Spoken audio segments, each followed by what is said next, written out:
My son Darnell handed me a golden ticket for a luxury cruise to Mexico, smiling like he had just given me the world. He told me I deserved a rest after a lifetime of hard labor. But 24 hours before boarding, I found the receipt on his tablet. It was not a vacation. It was a one-way transfer to a hospice facility south of the border. He thought he was shipping me off to die quietly so he could take my house. He did not know that I was already sitting in a black van across the street, watching him celebrate my departure. Before I continue this story, let me know in the comments if you would forgive your own flesh and blood for this. Hit like and subscribe if you have ever had to stand up to family who underestimated your worth. My name is Lester Banks. I am 69 years old. I have calluses on my hands that are older than my son Darnell. I spent 40 years in construction building foundations, framing houses, and pouring concrete under the hot Georgia sun. I know how to spot a crack in a wall before it spreads, and I know when a structure is rotten to the core. That Saturday afternoon, the rot was standing right in my living room. Happy birthday, Dad. The shout was too loud. The smile on Courtney's face was too wide, stretching her pale skin tight across her cheekbones. It was my 69th birthday, 3 months early. My house, a colonial-style home in the suburbs of Atlanta that I built with my own 2 hands, was filled with balloons that looked cheap and people I barely knew. Courtney, my daughter-in-law, was buzzing around the living room like a wasp. She had ordered catering that consisted of tiny sandwiches and bland salads. She refused to serve the collard greens or the ribs that my late wife Beatrice used to make. She called it heavy food. I called it soul food, but in this house my voice had become a whisper lately. Make a wish, Lester. Courtney shoved a cake in front of me. It was vegan. I hate vegan cake. I looked at Darnell, my son. He was 32 years old, wearing a suit that cost more than my first truck, but he looked like a child who had broken a window and was waiting for the punishment. He was sweating. Beads of perspiration were gathering on his forehead even though the air conditioning was blasting. I blew out the candles. The smoke drifted up toward the ceiling I had painted myself 10 years ago. Open your gift, Dad. Darnell handed me a thick envelope. His hands were shaking. I opened it. Inside was a brochure for the Royal Aztec Cruise Line. 7 days of luxury, all inclusive, departing from the port of Savannah tomorrow morning. We think you need a break, Dad, Darnell said, his voice cracking slightly. You have been looking tired lately. This is for you. A chance to relax, to see the world. I looked at the ticket. It was printed on heavy, expensive paper. For a second, just a split second, I felt a lump in my throat. I thought maybe I had been too hard on them. Maybe Darnell was finally stepping up. Maybe he wanted to thank me for paying off his student loans or for buying him that car when he crashed his last one. Thank you, son, I said. This is too much. You deserve it, Lester, Courtney said. She put her hand on Darnell's shoulder and I saw him flinch. It was subtle, but I saw it. She was squeezing him. It wasn't affection, it was control. The party dragged on. The music was some electronic noise that rattled the windows. I sat in my armchair, the one Beatrice picked out before she passed, and watched them. They were drinking my expensive scotch, laughing too hard at jokes that were not funny. Darnell kept checking his watch. Courtney kept checking her phone. Around 7 in the evening, the noise became unbearable. I stood up to go to the kitchen to get some water and to maybe find a quiet corner. Darnell had left his tablet on the kitchen island. It was connected to the Bluetooth speakers in the living room. I reached for it to turn the volume down. I just wanted a moment of peace in my own home. As my finger touched the screen, an email notification dropped down from the top. The subject line froze my blood. Booking confirmed. One-way transfer. Passenger, Lester Banks. I frowned. One way. A cruise is a round trip. You go out, you come back. That is how it works. My heart started to hammer against my ribs, a slow, heavy rhythm like a sledgehammer on concrete. I looked over my shoulder. Darnell was in the living room pouring another drink, his back to me. Courtney was laughing at something her friend said. I unlocked the tablet. Darnell used the same passcode for everything, 1234. He was never a smart boy. I opened the email. It was from a travel agency I had never heard of. I scrolled down past the colorful pictures of the ship, past the itinerary, and there in the fine print at the bottom was the truth. Package includes one-way passage to Cozumel. Priority medical transfer to Sunset Hospice facility arranged upon docking. No return passage booked. Hospice. The word hung in the air like dust in a sunbeam. Hospice. I am 69. I have high blood pressure controlled by medication. I have a bad knee from years of laying flooring. But I am not dying. I still lift weights in the garage. I still walk 3 miles every morning. They were not sending me on a vacation. They were shipping me off. They were discarding me like a broken tool. I felt a coldness spread from my stomach to my fingertips. It was not fear. It was clarity. I quickly took my phone out of my pocket. I snapped a picture of the email. Then I forwarded the email to my own secret account, the one Darnell did not know existed. I deleted the forwarded message from his sent folder. I marked the original email as unread. I put the tablet back exactly where it was. My hands were steady. My breathing was even. I poured myself a glass of water. I drank it slowly. I walked back into the living room. "You okay, Dad?" Darnell asked. He looked guilty. He looked terrified. "I am fine, son," I said. "Just thinking about the ocean. I cannot wait to go." Darnell let out a breath he had been holding. "That is great, Dad. It is going to be the trip of a lifetime." Yes, I thought. It certainly will be.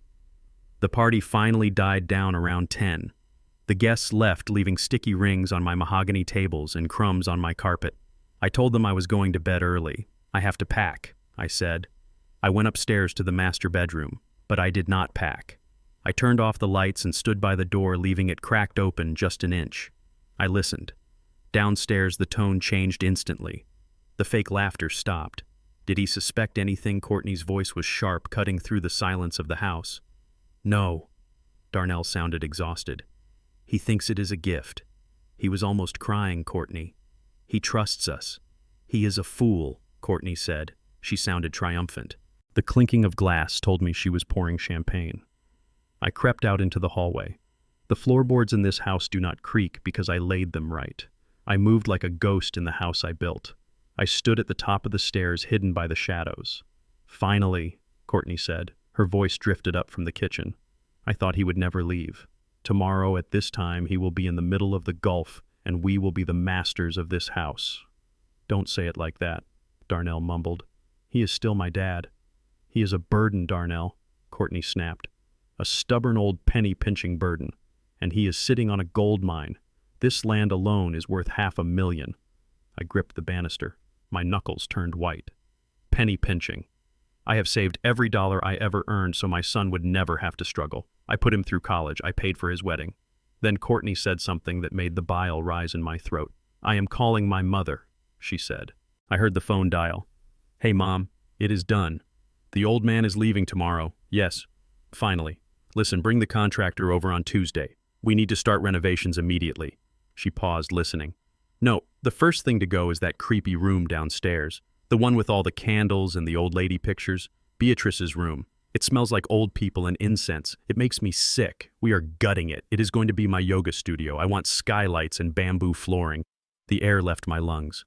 Beatrice, my wife, my queen. She passed away 5 years ago from cancer. The room downstairs was her sanctuary. It was where she prayed. It was where she read. It was where we sat and held hands when the chemo got too hard. After she died, I kept it exactly as she left it. Her Bible was still on the table. Her reading glasses were still by the lamp. It was the heart of this house.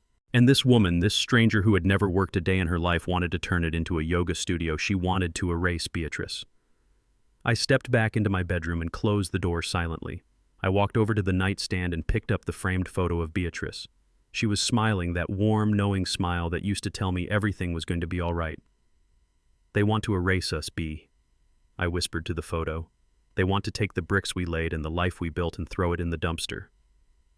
I sat on the edge of the bed. I did not cry. Tears are for grief.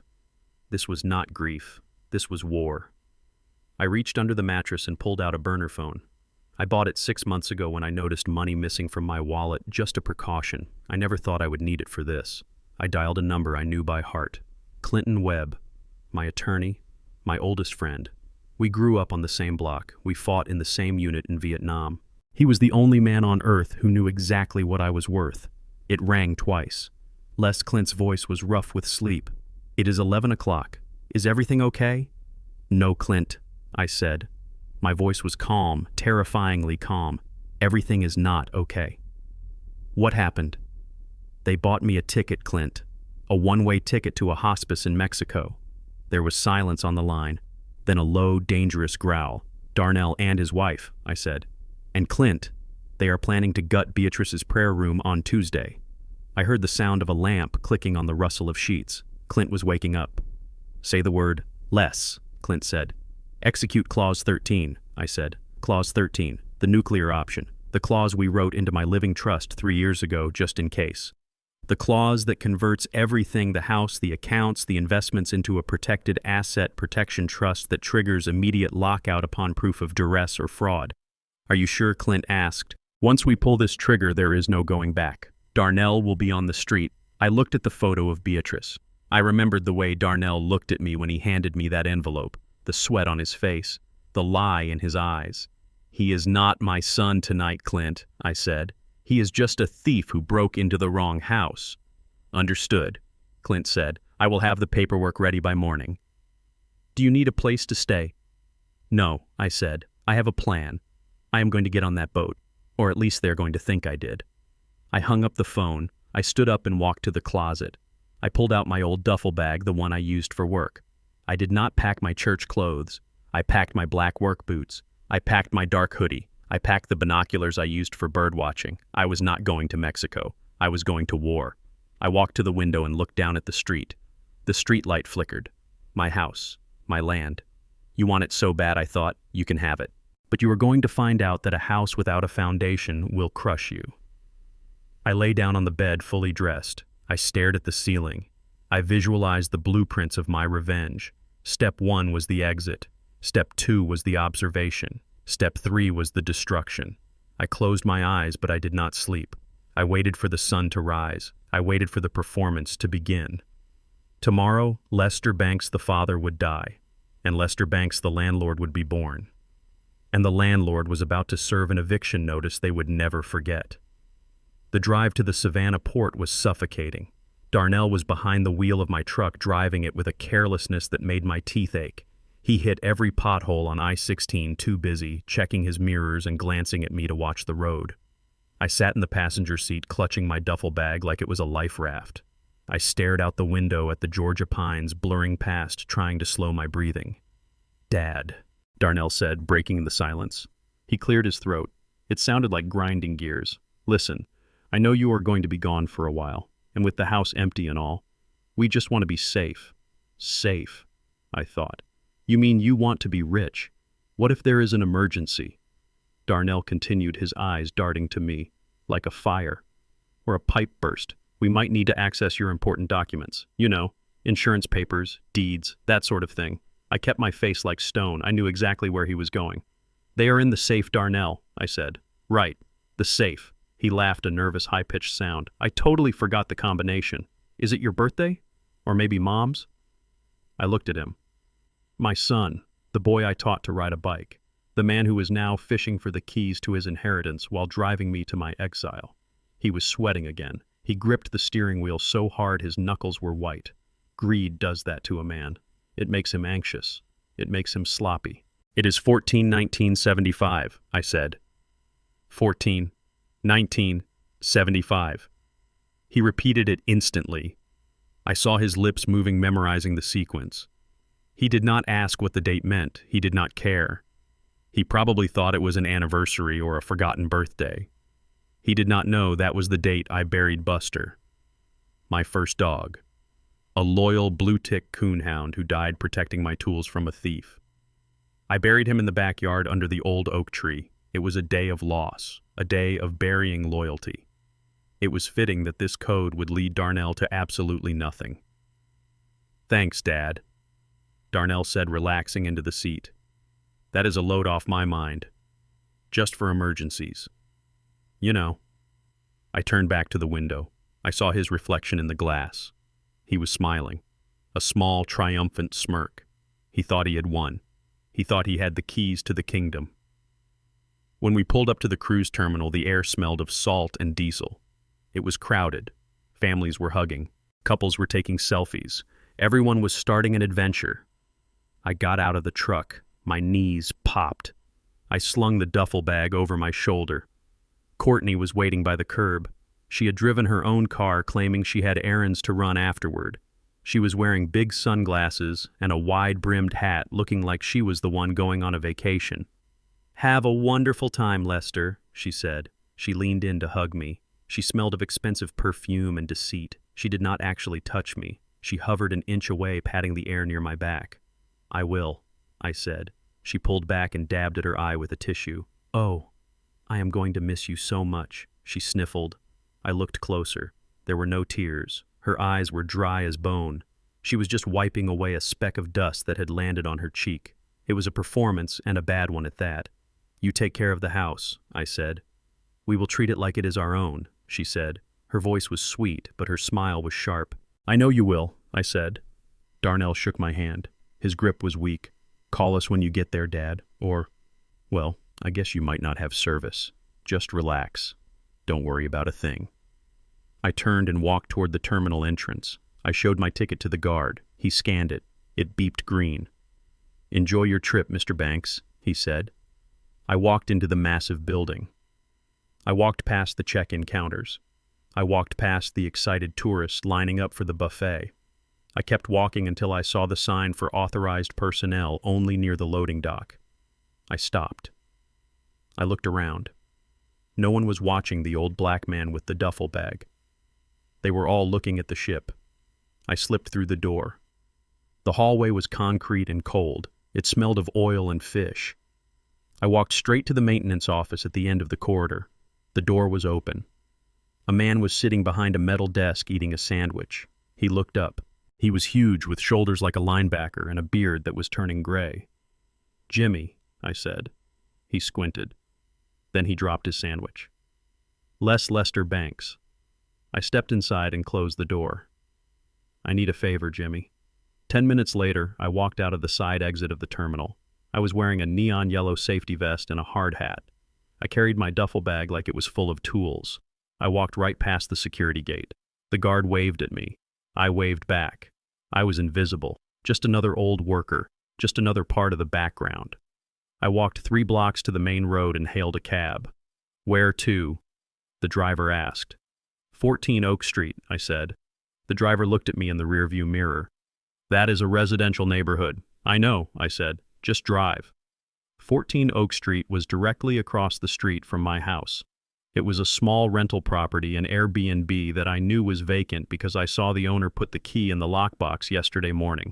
I had booked it online 2 hours ago using my burner phone and a prepaid debit card. The cab dropped me off. I waited until he turned the corner. Then I punched the code into the lockbox, got the key, and let myself in. The place smelled of lemon cleaner and stale air. I did not care. I went straight to the front window. I pulled the blinds down, leaving just a sliver of space open at the bottom. I had a direct line of sight to my front door. I opened my duffel bag. I took out my laptop. I set it up on the coffee table. I connected to the neighbor's Wi-Fi. I guessed the password 6 months ago. It was their dog's name. People are predictable. I opened the software program I use for my security system. 3 years ago, after a string of break-ins in the neighborhood, I installed cameras everywhere. Not the cheap doorbell ones, real cameras. Hidden in the smoke detectors, inside the vents, in the eyes of the decorative owl on the bookshelf. I also installed audio sensors. I wanted to know if a window broke while I was sleeping. I never told Darnell. I never told anyone. A man keeps his defenses secret. I clicked the connect button. The screen flickered. Then 9 different feeds popped up. Living room, kitchen, hallway, Beatrice's prayer room, master bedroom. I put on my headphones. The audio crackled, then cleared. I saw them. They were in the living room. Darnell was popping the cork on a bottle of champagne. The foam spilled onto my hardwood floor. He did not wipe it up. "To freedom." Courtney shouted. She raised her glass. "To us," Darnell said. He chugged the wine like it was water. They were laughing. It was a loud, ugly sound. They were high on victory. They thought the king was dead, and they were already dividing the spoils. I watched as Darnell walked over to the hallway closet. He pulled out my winter coats, my good wool suits, the leather jacket I bought when I started my business. He walked to the front door and opened it. He threw them onto the driveway. "Garbage." He yelled, "All of it. Garbage." My heart tightened. That leather jacket had concrete dust in the seams from the first foundation I ever poured. It was part of my history, and he was treating it like trash. Courtney walked into the frame. She was holding something. I leaned closer to the screen. It was the silver picture frame from the mantel. The photo of Beatrice and me on our wedding day. We looked so young, so hopeful. She was beautiful in her white dress. I was standing tall, proud to be the man who would take care of her. Courtney looked at the photo. She sneered. "God," she said. Her eyes followed you everywhere. It was creepy. She walked into the kitchen. I switched the camera feed to follow her. She stood over the tall metal trash can. "Bye-bye, old woman," she said. She dropped the frame into the trash. It made a heavy thud as it hit the bottom. Then she spit into the can. I sat back in the chair. My hands were shaking.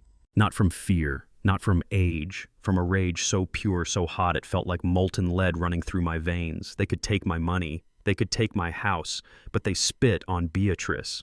I looked at the screen. Darnell was hugging Courtney, celebrating their cruelty. I clenched my fist until my nails dug into my palm. "You think you won," I whispered to the empty room. "You think the game is over." I looked at the trash can on the screen. "You are going to pick that up, Darnell," I said. "You are going to pick that picture out of the garbage with your teeth, and you are going to beg Beatrice for forgiveness." I reached for my phone. It was time to make the first move. It was time to start the demolition. They wanted to renovate, fine. I would help them tear it all down, but I would start with their bank accounts, and I would end with their souls. The next morning, the sun rose over Atlanta with a humidity that stuck to your skin like a second shirt. I had been up since 4, watching the feed from my living room cameras. I saw the sunrise through the window of my own house on the monitor, but it did not look like home anymore. It looked like a crime scene waiting to happen. At 8 o'clock sharp, a white van pulled into my driveway. The side of the truck read Miller Construction. I knew Miller. He was a good man, but he retired last year. This was his son running the business now, a young guy who cut corners and charged too much. Perfect for Darnell.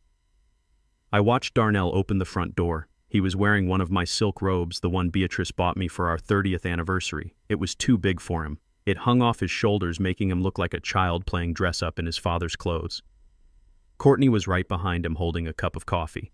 She pointed a manicured finger toward the hallway, toward the prayer room. "Tear it down," she said. "I want that wall gone by lunch. I want the space opened up. The feng shui is terrible, feng shui." She was talking about energy flow while she was actively destroying the soul of my house. 2 men walked in carrying sledgehammers and crowbars. They did not wipe their boots. They tracked red Georgia clay right onto the hardwood floors I had sanded and stained myself. I leaned closer to the screen. My heart was hammering against my ribs, a slow, heavy rhythm of rage. One of the men swung the hammer. The sound came through my headphones, a dull thud followed by the cracking of drywall.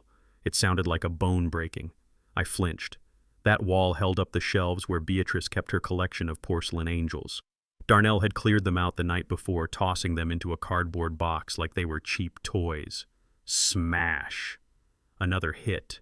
Dust billowed into the air. White clouds of gypsum and plaster choked the hallway. Courtney coughed, waving her hand in front of her face. She looked annoyed, not by the destruction, but by the mess. "Wait," the foreman said. He was a burly guy with a clipboard.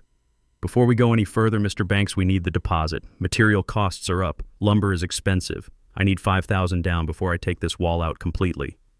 Darnell laughed. It was that same nervous, high-pitched laugh he used when he was lying. "No problem," he said.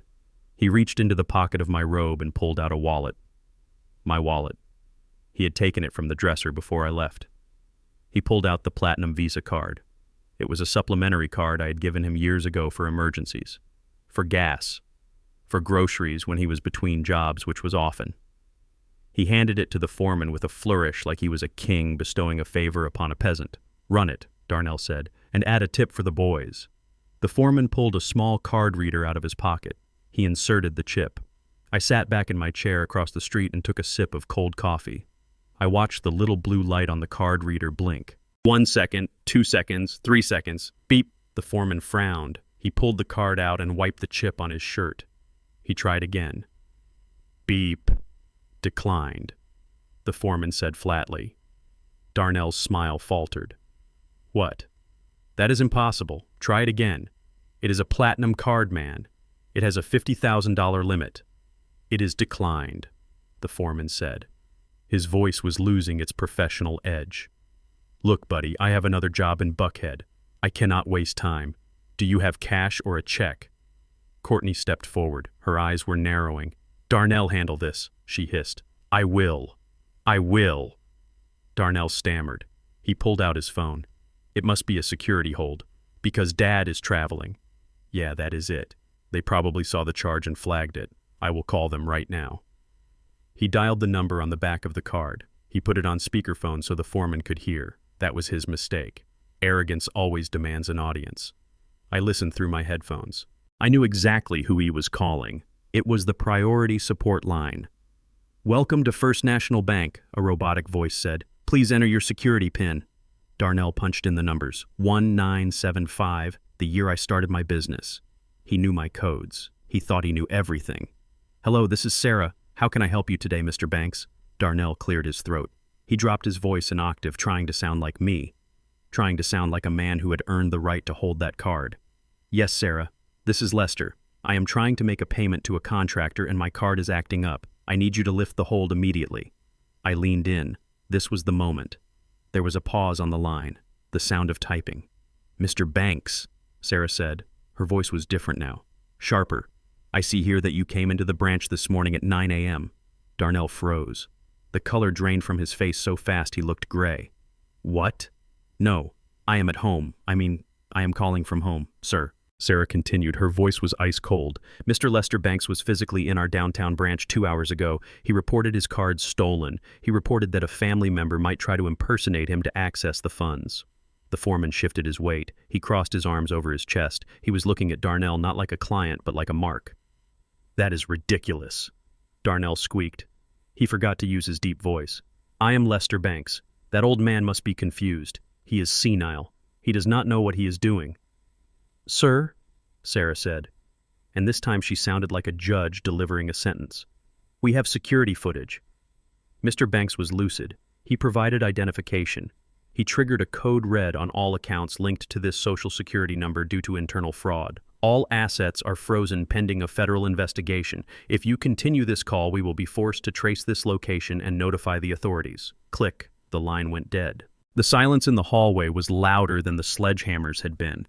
Darnell stood there holding the phone like it was a live grenade. He looked at the foreman. He looked at Courtney.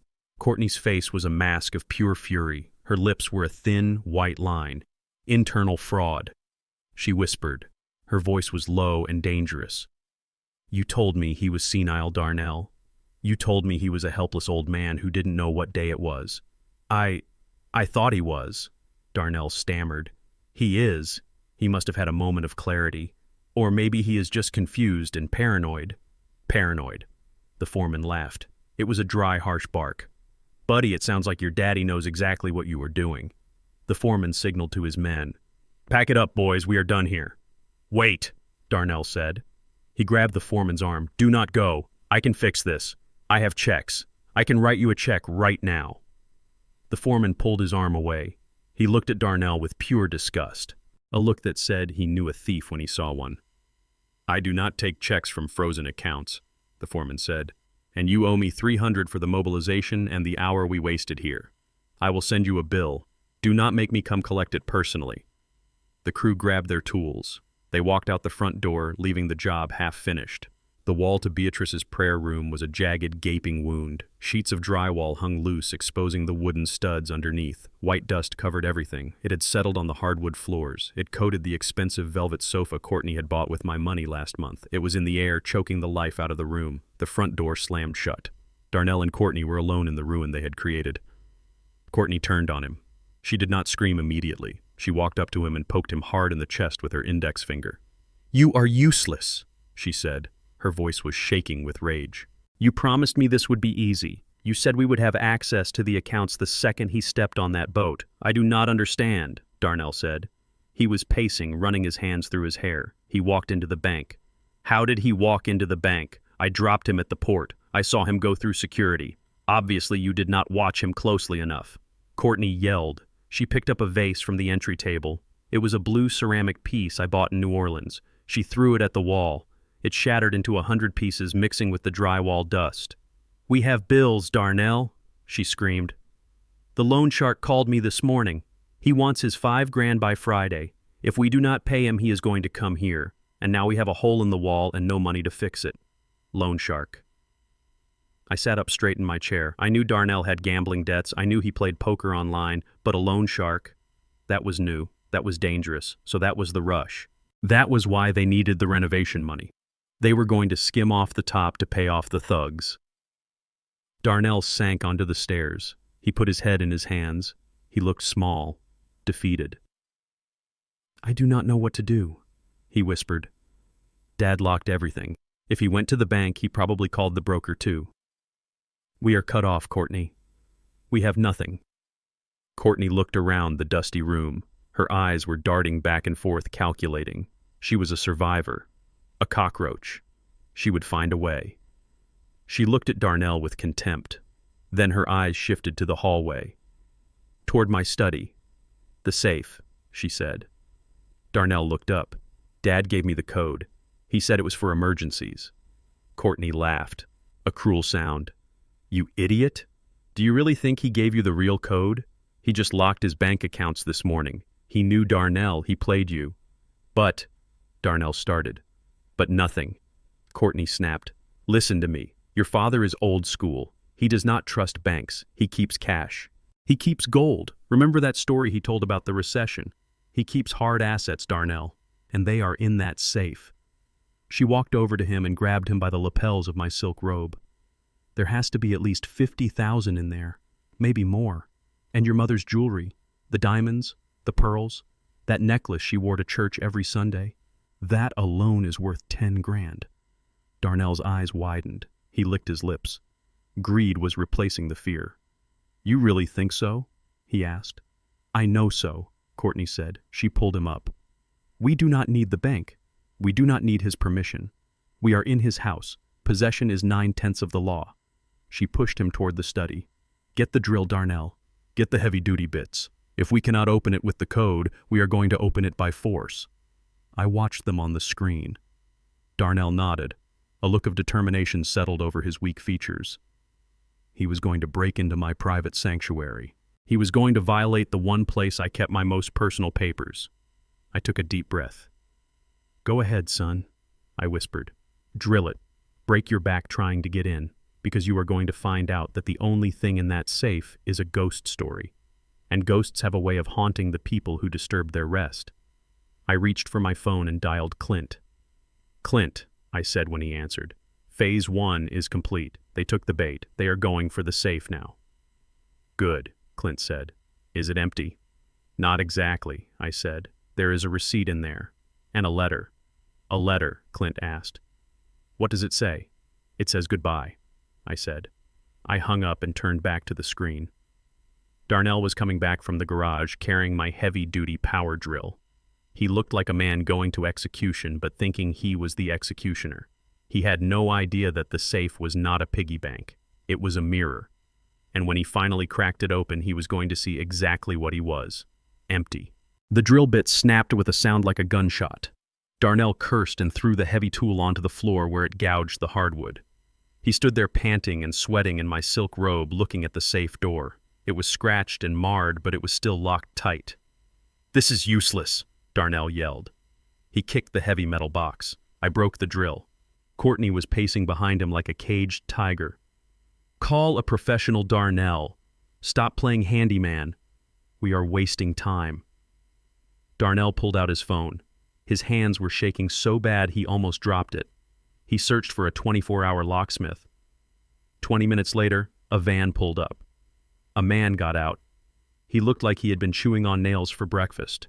He walked into my house, saw the mess, saw the hole in the wall, and didn't even blink. He looked at the safe.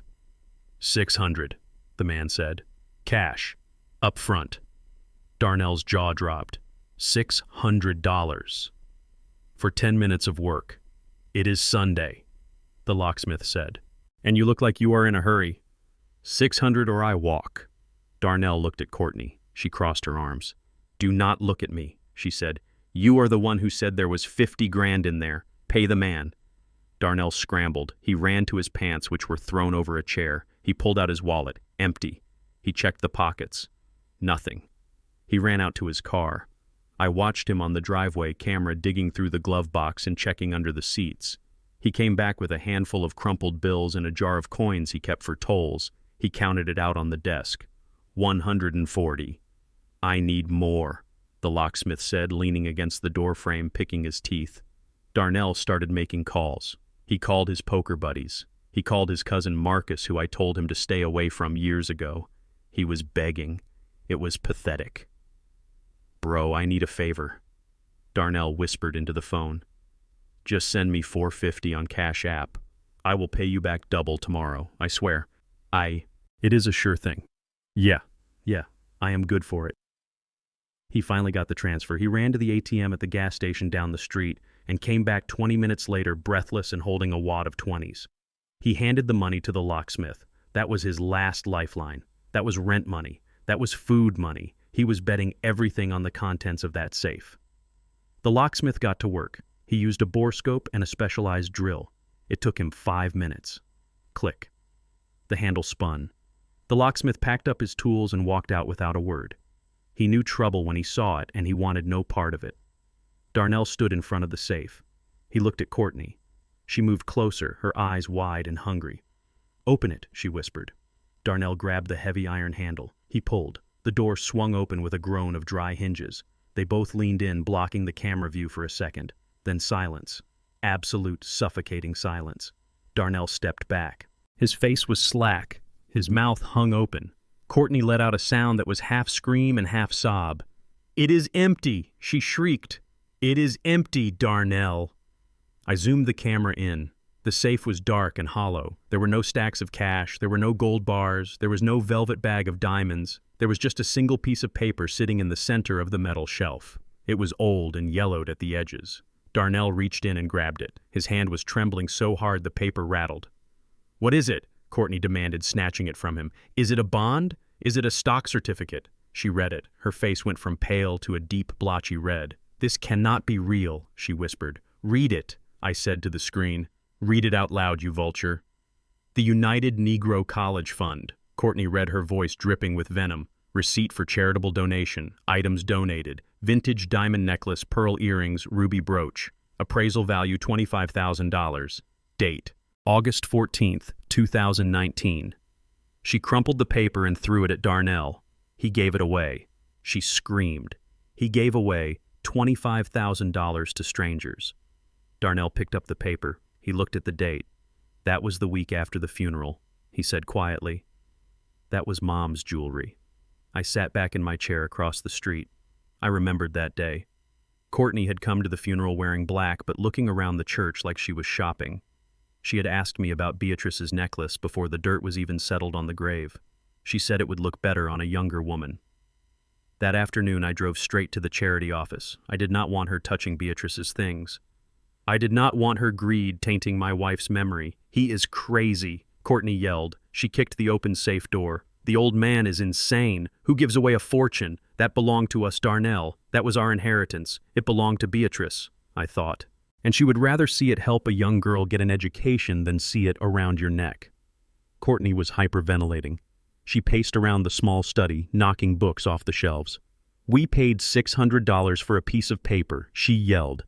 "We have no money, Darnell. The loan shark is coming. The renovation guy is going to sue us. We are drowning." She stopped. She looked around the room like a trapped animal looking for an escape route. Then her eyes narrowed.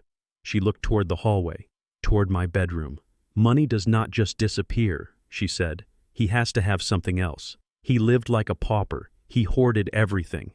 She ran out of the study. I switched the camera feed to the master bedroom. Courtney burst in. She did not look like a human being anymore. She looked like a force of destruction. She grabbed the mattress on my bed and flipped it over. She tore the sheets off. She pulled the drawers out of my dresser and dumped them on the floor. My clothes, my underwear, my socks. Everything I owned was scattered like garbage. She went to the closet. She started pulling down shoe boxes. She opened them one by one, dumping out old photos, receipts, and letters. Nothing. She screamed. Nothing. Just junk. She grabbed my pillow and ripped it open. Feathers exploded into the room, covering her hair and clothes. She fell to her knees in the middle of the mess, sobbing. It was not a sad cry. It was an angry, entitled cry. She felt robbed because she could not rob me. Then she saw it. Under the bottom drawer of the nightstand there was a false bottom. I had built it years ago not for money but to keep the deed to the house safe from fire. It was a metal-lined compartment. In her rage, she had kicked the nightstand and the false bottom had popped loose. She froze. She reached in. She pulled out a thick blue folder. She opened it. "Darnell!" she screamed. "Darnell, get in here!" Darnell ran into the room. He looked at the feathers. He looked at the overturned bed. He looked at his wife sitting on the floor with a folder in her lap. "What?" he asked. "What is it?" Courtney held up the document. Her eyes were shining with a manic light. She looked like she had just found water in the desert. "The deed," she said. "The deed to the house. And it is clean, Darnell. There is no mortgage. He owns it free and clear." Darnell grabbed it. He scanned the paper. "Holy shh," he whispered. "It is worth 500,000 easy, maybe 6 in this market." Courtney stood up. She dusted the feathers off her dress. She was not crying anymore. She was calculating. "We sell it," she said. Darnell looked at her. "We cannot sell it, Courtney.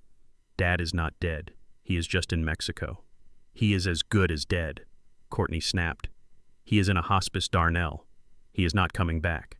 And even if he does, he is senile, remember. We have power of attorney. Or at least we can tell people we do." "But the title," Darnell said. "We need his signature." Courtney looked at him with pure contempt. "You know how to sign his name, Darnell. You have been forging his signature on report cards and permission slips since you were 12. Do not act like you have a conscience now." She walked over to the window and looked out at the street. She looked right at the house where I was sitting, but she did not see me.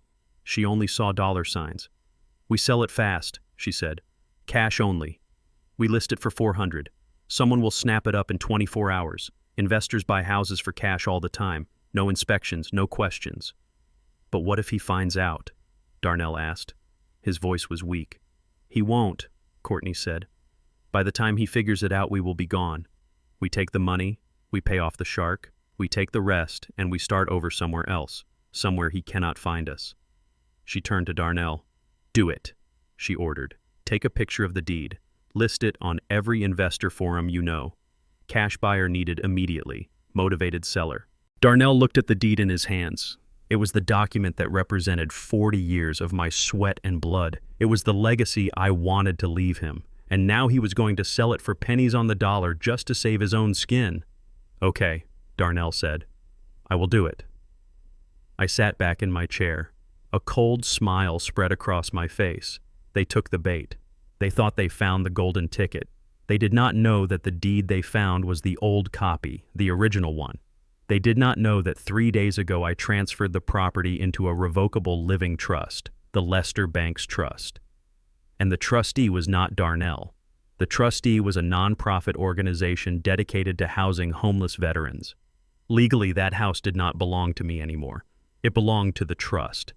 If they tried to sell it, they would be selling property they did not own. That is fraud. That is a felony. That is prison time. I watched Darnell take photos of the document with his phone. I watched Courtney start typing on her laptop, probably drafting the listing. "Con cow," I whispered. Hook, line, and sinker. They were in a hurry. They were desperate. And desperate people make mistakes. They were not going to check the county records. They were not going to run a title search. They were going to try to do a back alley deal. And I was going to be the one waiting in the alley. I picked up my phone and texted Clint. "They found the decoy deed. Listing going up today. Cash only." Clint replied instantly. "I have the buyer ready. We will make an offer as soon as it hits the web." I looked at the screen one last time. Courtney was popping another bottle of champagne. She was celebrating again. Drink up, I thought. Enjoy it. Because that is the last drink you are going to have as a free woman. The demolition was over. Now the trap was set. The listing went live at 2 in the afternoon. I sat in my darkened rental across the street, refreshing the real estate page on my laptop. There it was, my home, the sanctuary I built for Beatrice, reduced to a few grainy photos taken with a shaking hand and a desperate caption. Investor special, cash only, fast closing required. They listed it for $400,000. That was at least $150,000 under market value. It was a fire sale. They were not just selling the house. They were setting a match to 40 years of equity just to keep warm for a night. I picked up my burner phone and texted Clint. "It is up," I typed. 2 minutes later, Darnell's phone rang. I saw it light up on the kitchen counter through the camera feed.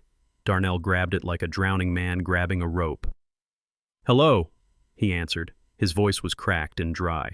I listened to the voice on the other end. It was not Clint, it was an associate of his. A man named Mr. Stone. We had scripted this perfectly. Mr. Banks. Stone's voice was deep and transactional. "I am looking at your listing on Oak Street. I am a cash buyer. I do not do inspections. I do not do appraisals. I buy as is." Darnell's eyes widened. He put the phone on speaker so Courtney could hear.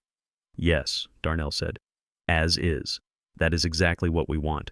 "I am offering $480,000, Stone said.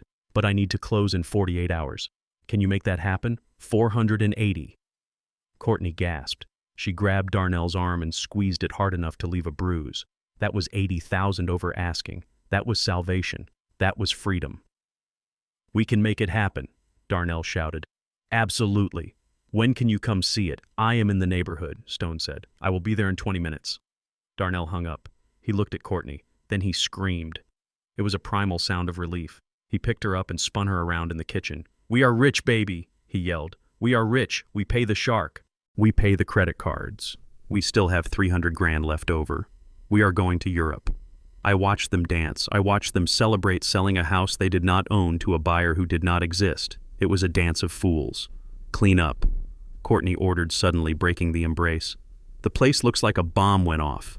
Hide the hole in the wall. Move the sofa in front of it." They scrambled. Darnell pushed the heavy velvet sofa in front of the jagged hole in the prayer room wall. Courtney swept the drywall dust under the rug. They were putting lipstick on a pig. 20 minutes later, a black sedan pulled into the driveway. Mr. Stone stepped out. He was a tall, white man in a sharp suit wearing sunglasses, even though it was cloudy. He looked like money. He looked like a shark. I watched through the window blinds across the street as Darnell opened the door. He was bowing and scraping, acting the part of the gracious host. Stone walked in. He did not shake hands. He looked around the living room with a sneer curling his lip. He walked fast. He tapped the walls. He stomped on the floorboards. "Nice bones," Stone said. His voice was loud enough for my microphones to pick up clearly. "But it smells." Darnell blinked. "Smells." "Yeah," Stone said, wrinkling his nose. "It smells like old people. It smells like mothballs and cheap medicine and stagnation. I hate that smell."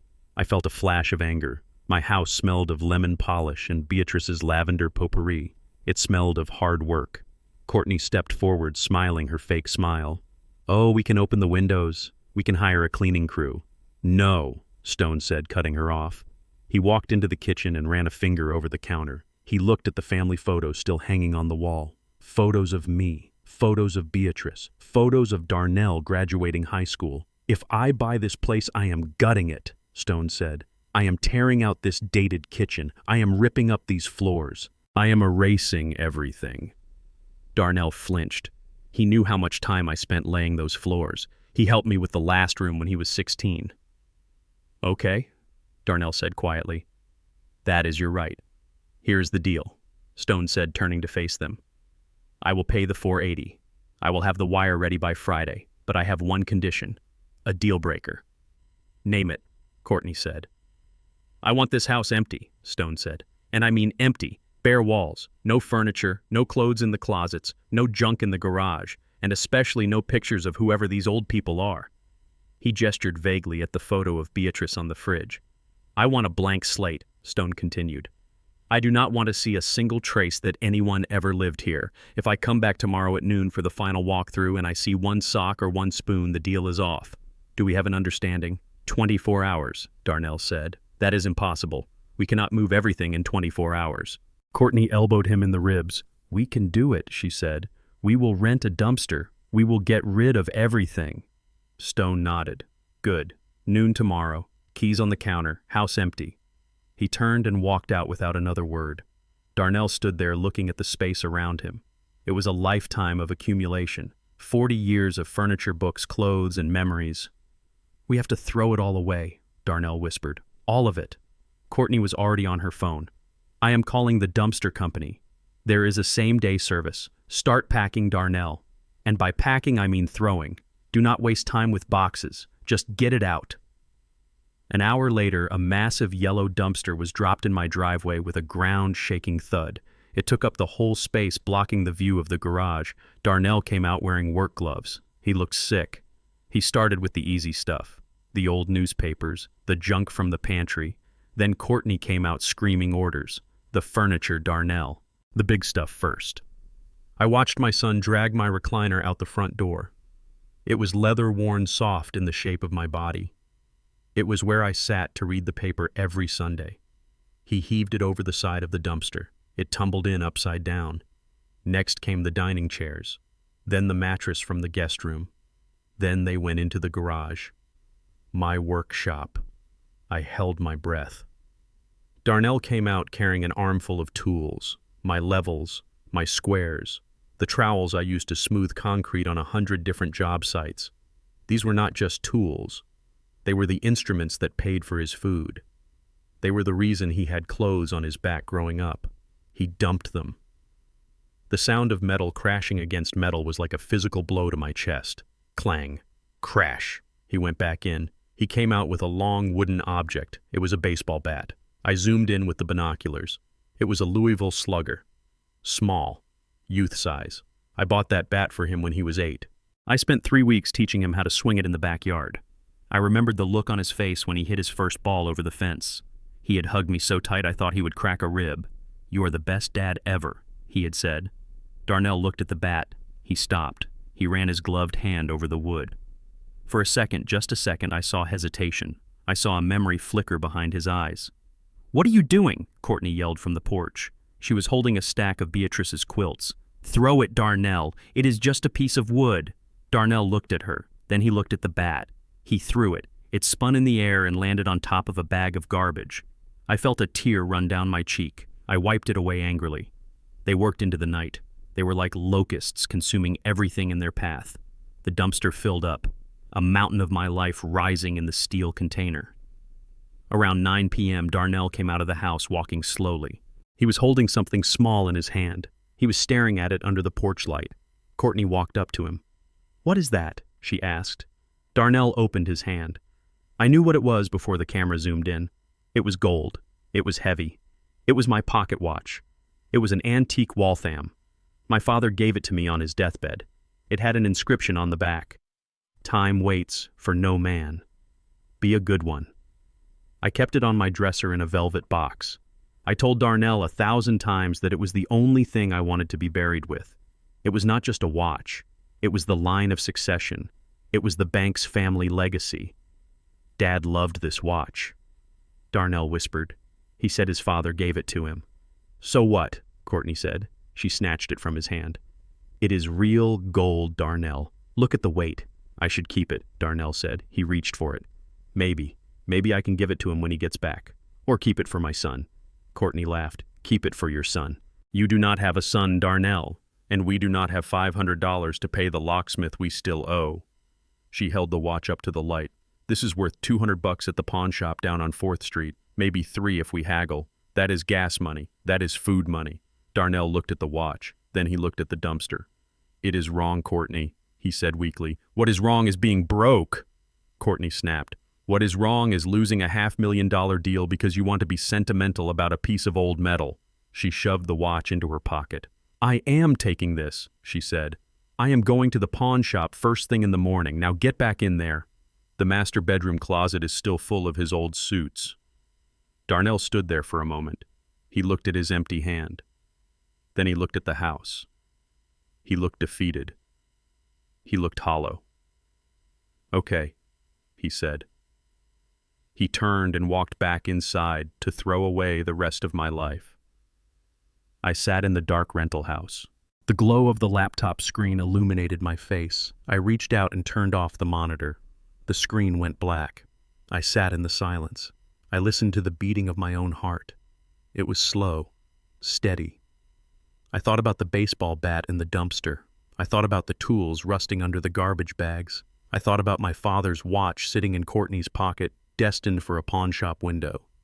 I thought about the boy who used to hug me, the boy who used to look at me like I was a hero. That boy was gone.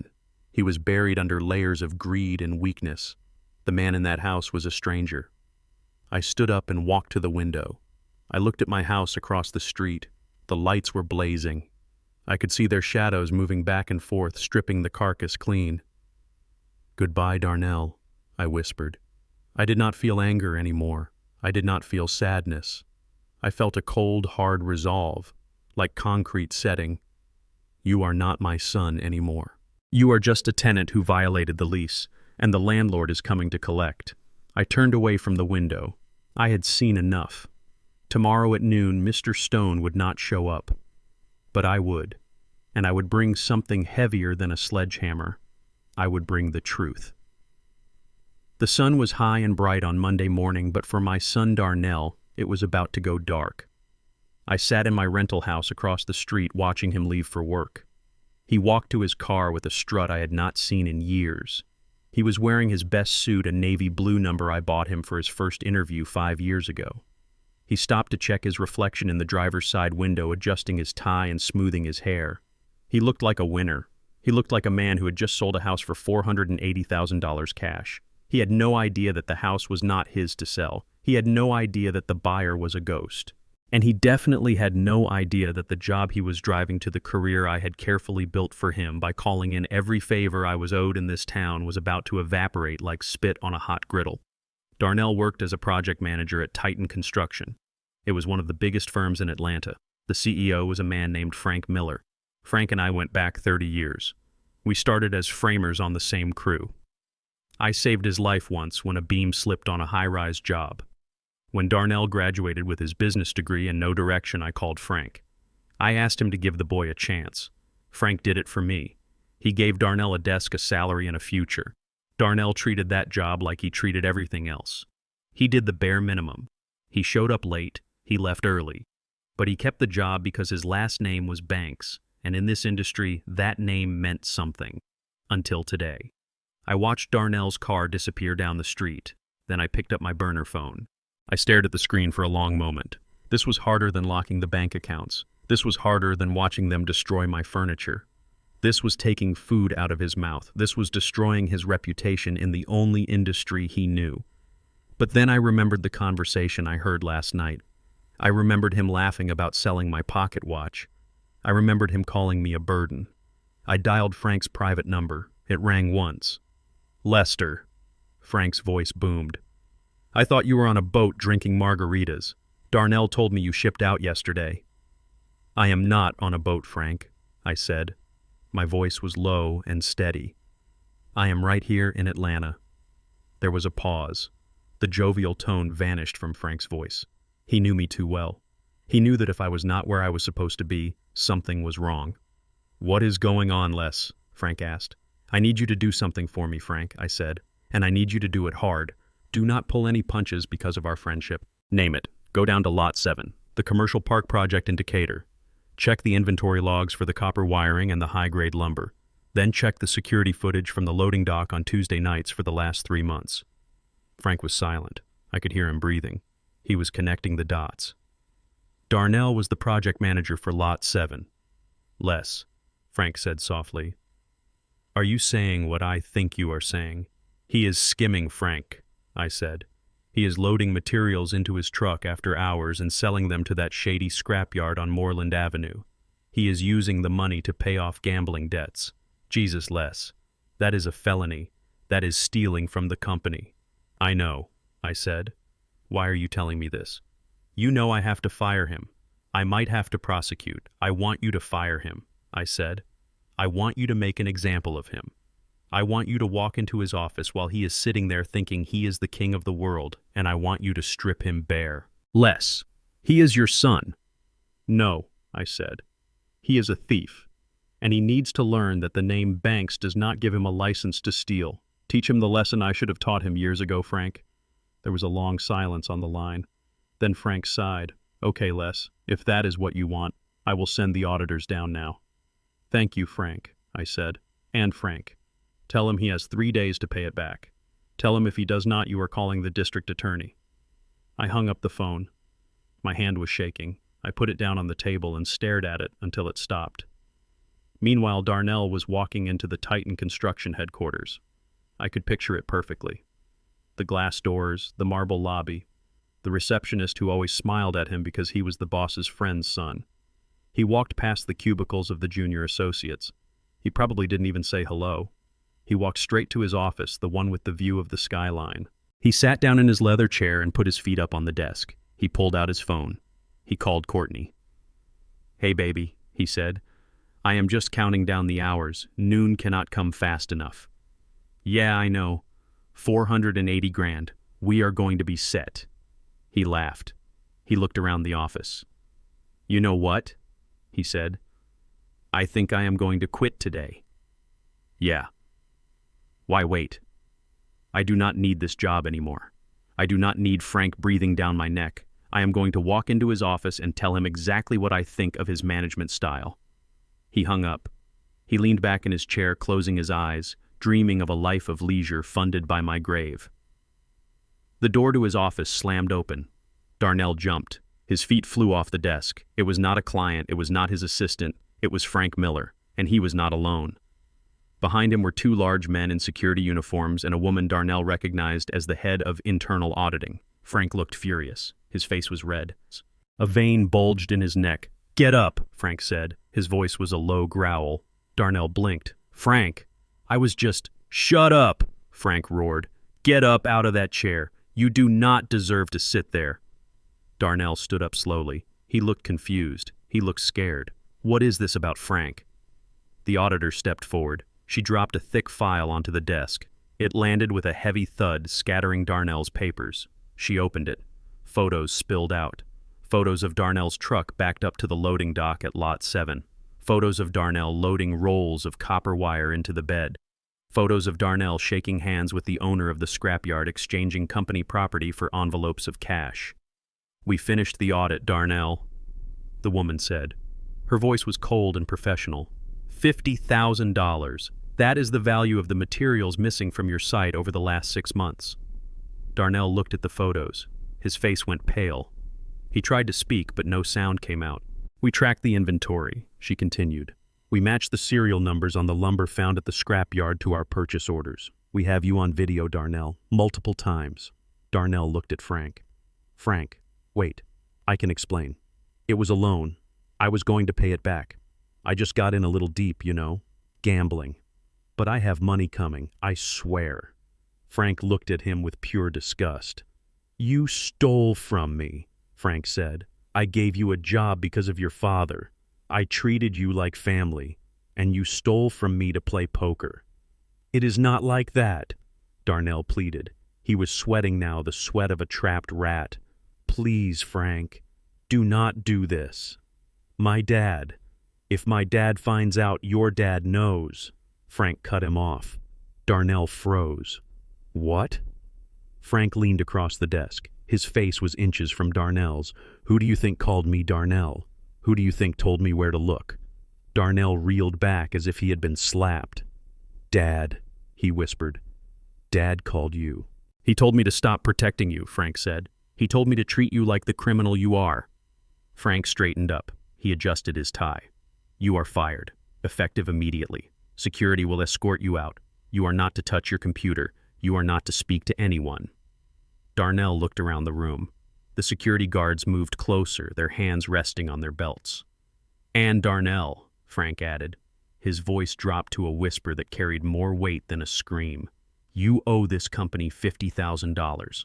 I am giving you 72 hours. 3 days. If that money is not on my desk by Thursday morning, I am handing this file to the police. Grand larceny. Embezzlement. You will go to prison, Darnell. For a long time." Darnell shook his head. 50,000. I do not have 50,000. "Then you better find it," Frank said. "Now get out of my building." The security guards grabbed Darnell by the arms. They did not be gentle. They hauled him out of the office and marched him down the hallway. Every head turned. The junior associates, the secretaries, the other project managers. They all watched. They saw Darnell Banks, the man who walked in like a king, being dragged out like a common thief.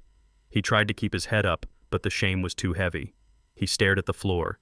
He could feel their eyes burning into him. He could hear the whispers starting. They pushed him through the glass doors of the lobby and onto the hot pavement of the parking lot. One of the guards threw a cardboard box at his feet. It contained a few personal items from his desk, a picture of Courtney, a stapler, a stress ball. "Do not come back," the guard said, "or we will arrest you for trespassing." The doors slid shut. Darnell stood there in the heat, staring at the reflection of his own ruin in the glass. He was alone. He had no job. He had no income. He had a debt of $50,000 to his former employer and another $5,000 to a loan shark who broke kneecaps for fun. He reached into his pocket and pulled out his phone. His hand was trembling so violently he could barely unlock the screen. He looked at the time. It was 11:30. The closing for the house was at noon. The house. It was his only hope. It was the only lifeline he had left. If that deal went through, he could pay Frank. He could pay the shark. He could survive. If it didn't, he was a dead man walking. He scrambled to his car, fumbling with his keys. He dropped them on the asphalt, cursed, and snatched them up. He started the engine and peeled out of the parking lot, driving like a maniac toward my house. I sat in the rental watching the time. 11:45. Mr. Stone would be arriving soon, and so would I. I stood up and walked to the mirror in the hallway. I looked at myself. I was wearing my work clothes, jeans, boots, a flannel shirt. I looked like the man who built that house. I picked up my sledgehammer from the corner. It was heavy. It felt good in my hands. It was time to close the deal. I walked out the front door of the rental and crossed the street. I walked up the driveway of my own home, past the dumpster filled with my life. I walked up the steps to the porch. I sat down on the swing Beatrice loved. I rested the sledgehammer across my knees. I waited. 5 minutes later, Darnell's car screeched into the driveway. He jumped out, leaving the door open. He looked wild. His tie was crooked. His shirt was untied. He was sweating through his suit. He ran up the steps. He was looking at his phone, checking the time. He did not look at the swing. He put his hand on the doorknob. "Going somewhere, son?" I asked. Darnell froze. He turned his head slowly like a mechanical doll. His eyes met mine. He screamed. It was a short, sharp sound of pure terror. He stumbled back and fell off the porch, landing hard in the dirt.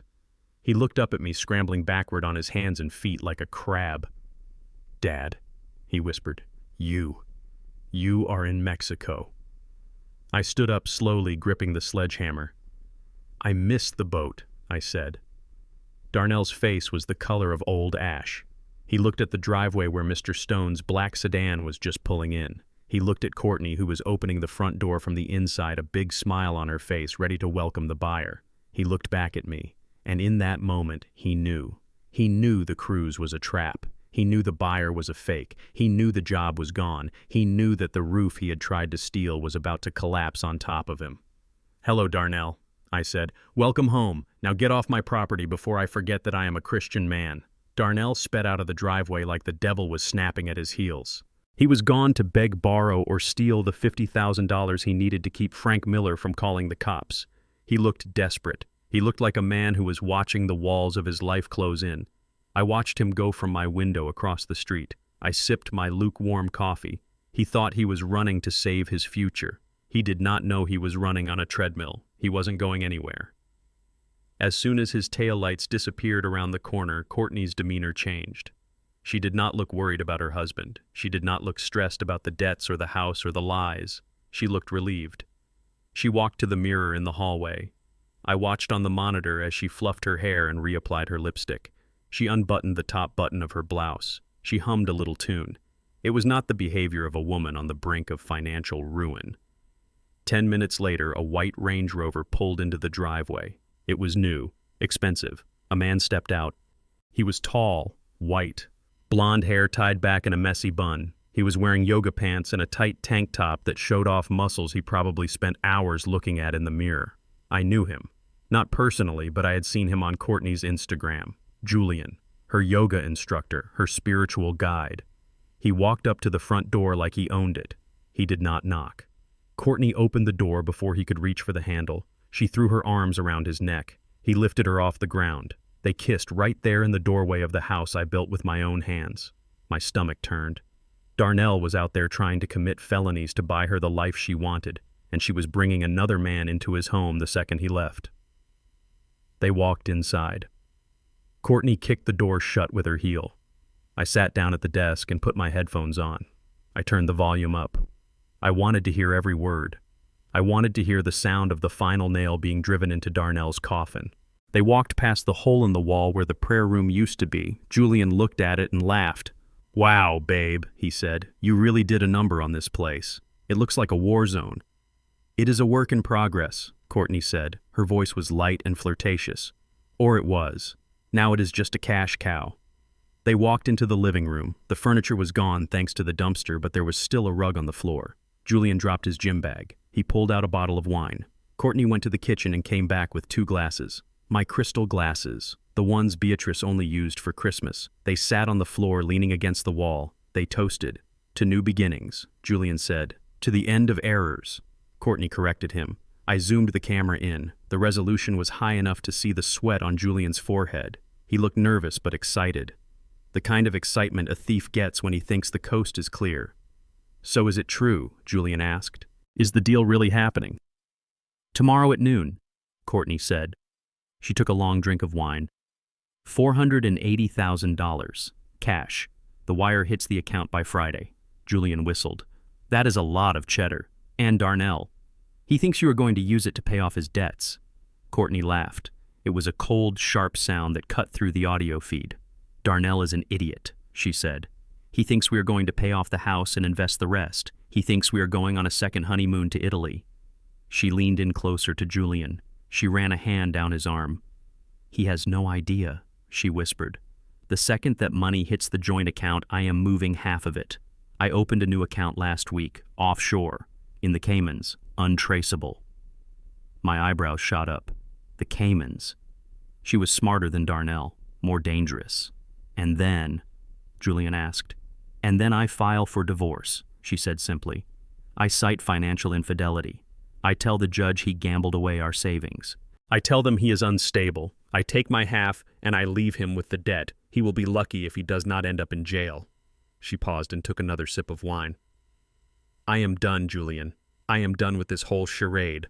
I am done with his whiny voice. I am done with his cheap suits. And I am definitely done with his smelly family." I stiffened.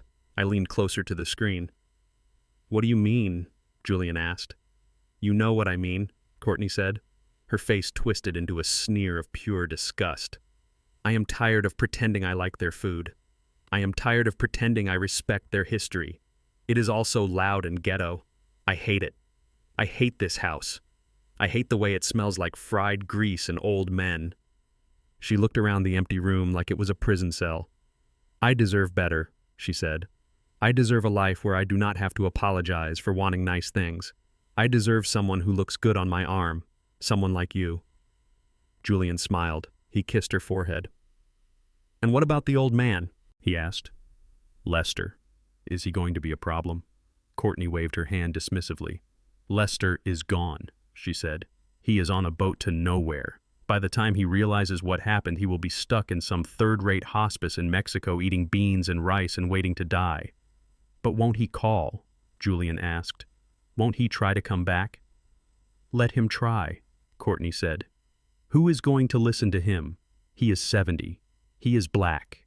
He is poor. And if we do this right, everyone will think he is senile.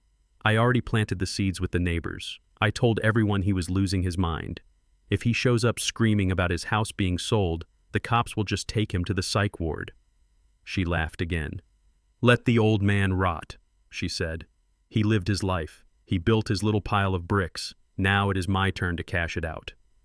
I sat there in the dark. My hands were clenched into fists so tight my fingernails cut into my palms. Let him rot. That is what she said, after eating my food. After living under my roof rent-free for 2 years. After smiling in my face and calling me dad. She did not just want my money. She wanted to erase me. She wanted to wipe me off the face of the earth because I was inconvenient, because I was old, because I was black. I reached for the mouse. My hand was steady now. The anger had crystallized into something cold and hard. It was no longer a fire. It was a blade.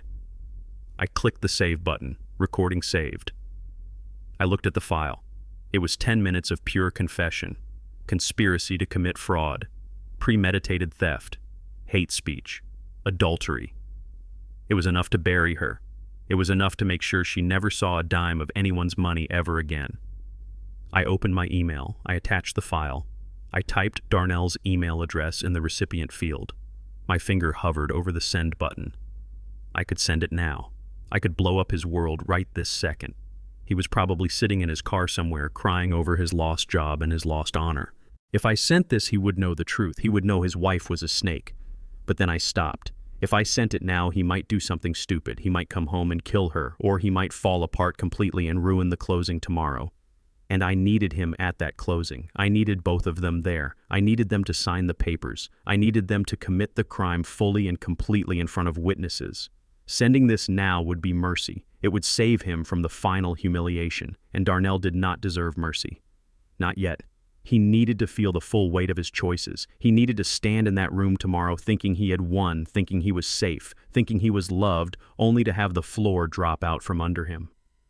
I moved the mouse away from the send button. I saved the email as a draft. Not yet, I whispered. Let the pain double. Let him climb a little higher so the fall breaks every bone in his body.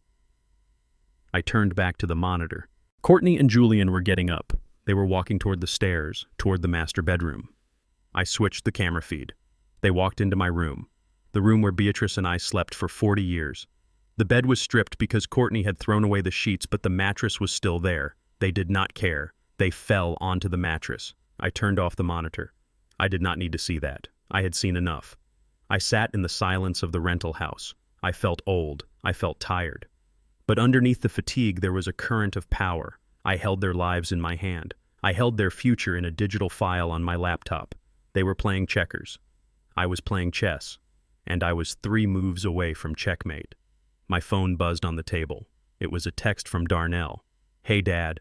Just wanted to check in. Hope the cruise is amazing.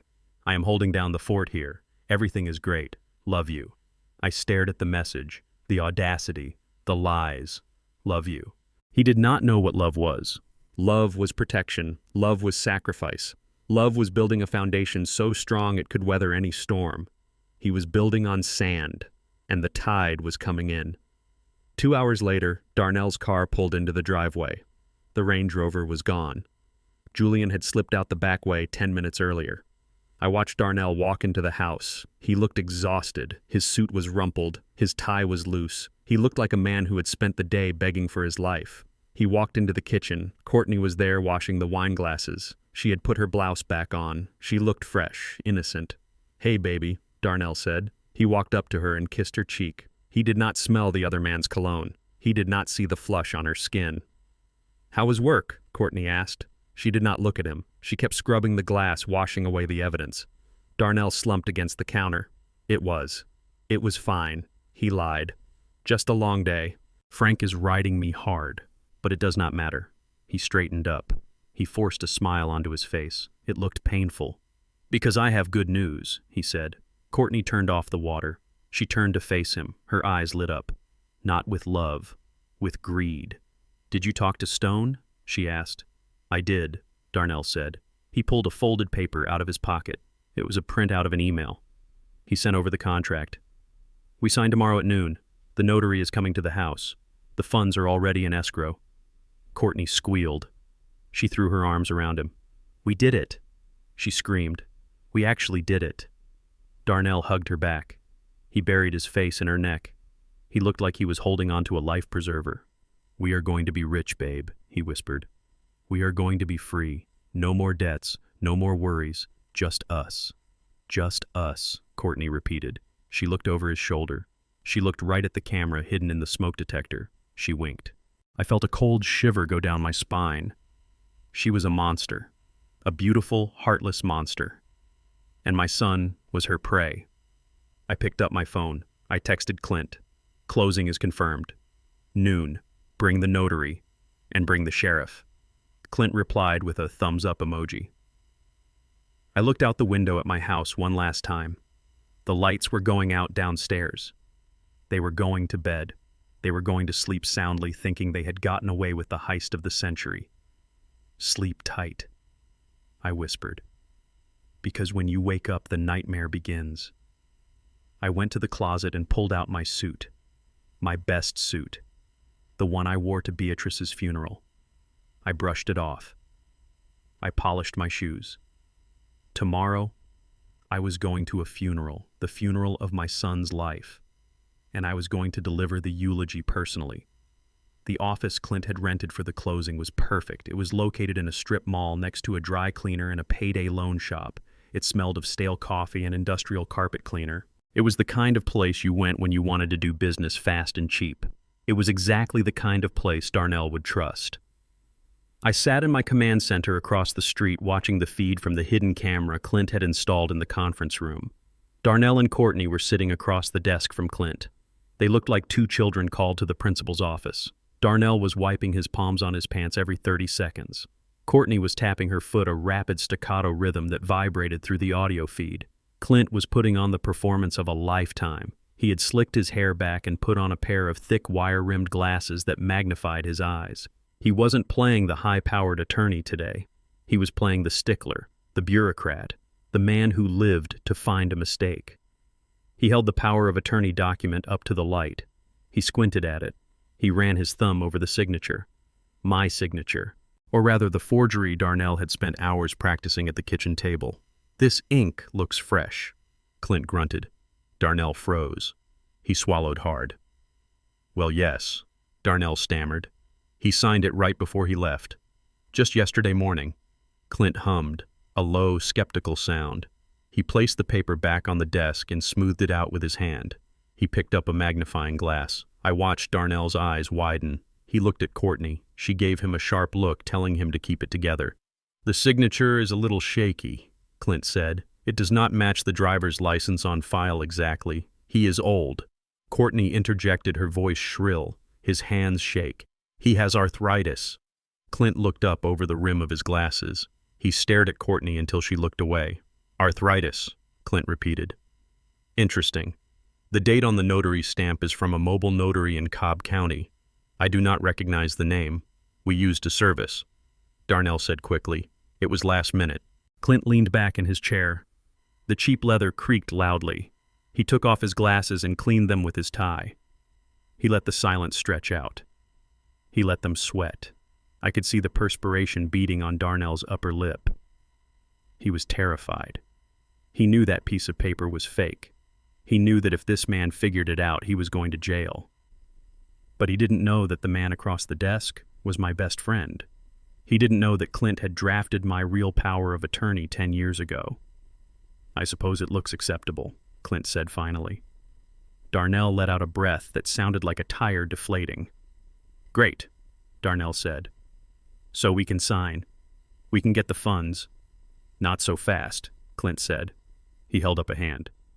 "New state regulations. Title fraud is up 300% this year, especially with elderly grantors who are out of the country." My stomach tightened. Here came the turn. Darnell's smile vanished. "What do you mean?" "I mean, I cannot close this transaction based solely on a piece of paper," Clint said. "I need verification." "Verification?" Courtney asked. "I need to see Mr. Banks," Clint said. Darnell stood up. "That is impossible. He is on a cruise ship. He is in the middle of the Gulf of Mexico. There is no cell service." Clint shrugged. He looked indifferent. "Most cruise ships have satellite internet these days, son. Wi-Fi calling, Zoom, Skype. It does not matter. I just need a visual confirmation. I need Mr. Banks to look into a camera and tell me that he authorized this sale." Courtney looked like she was going to be sick. "We cannot do that," she said. "He does not know how to use a computer." "Then I cannot notarize the deed," Clint said. He started gathering his papers. "I am sorry, folks. My license is worth more than your closing costs. Come back when he returns from his trip." Darnell looked at the table. He looked at the door. He looked at the imaginary pile of money burning up in front of him. "Wait," Darnell said. Clint stopped. "Give me 5 minutes," Darnell said. I think I can get him. He said he was going to buy the internet package. Let me try to call him." Clint looked at his watch. 5 minutes. "I have a lunch appointment at 1. Darnell grabbed his phone and ran out of the room. I switched the camera feed. I had a camera planted in the hallway of the office building, too hidden in a fake emergency exit sign. Darnell burst into the hallway. He ran into the men's restroom. I switched the audio feed to his phone. I had cloned his SIM card 2 days ago. I could hear everything. He dialed a number. It was not a number I recognized from his contacts. It was a number saved as tech support. Answer, Darnell hissed. Pick up, a voice answered. It was distorted digital. Yeah, the voice said. It is me, Darnell said. I need it now. You paid for the basic package, man, the voice said. 24-hour turnaround. I will pay double, Darnell whispered. I will pay triple. I need it right now. I am at the closing table. The notary wants a video call. There was a pause. Video is extra, the voice said. And risky. Live rendering is heavy on the processor. Just do it, Darnell pleaded. You have the voice samples right. You have the photos. I have them, the voice said. I pulled them from his Facebook and those voicemails you sent. I can map it onto your face, but you have to keep the phone steady. Do not move your head too much, or the mask will slip. I got it, Darnell said. Send the link. I sat back in my chair. My blood was boiling. This was it. The absolute bottom of the barrel. He wasn't just forging a signature, he was stealing my face. He was using artificial intelligence to puppeteer his own father to rob him blind. I picked up my other phone. I sent a text message to the number Darnell had just called. Execute. The hacker on the other end wasn't some random criminal Darnell found on the dark web. It was a specialist Clint knew, a forensic digital expert we had hired to play the part. We had set this trap days ago when we realized Darnell was asking about voice modulation software. Darnell received a link. He clicked it.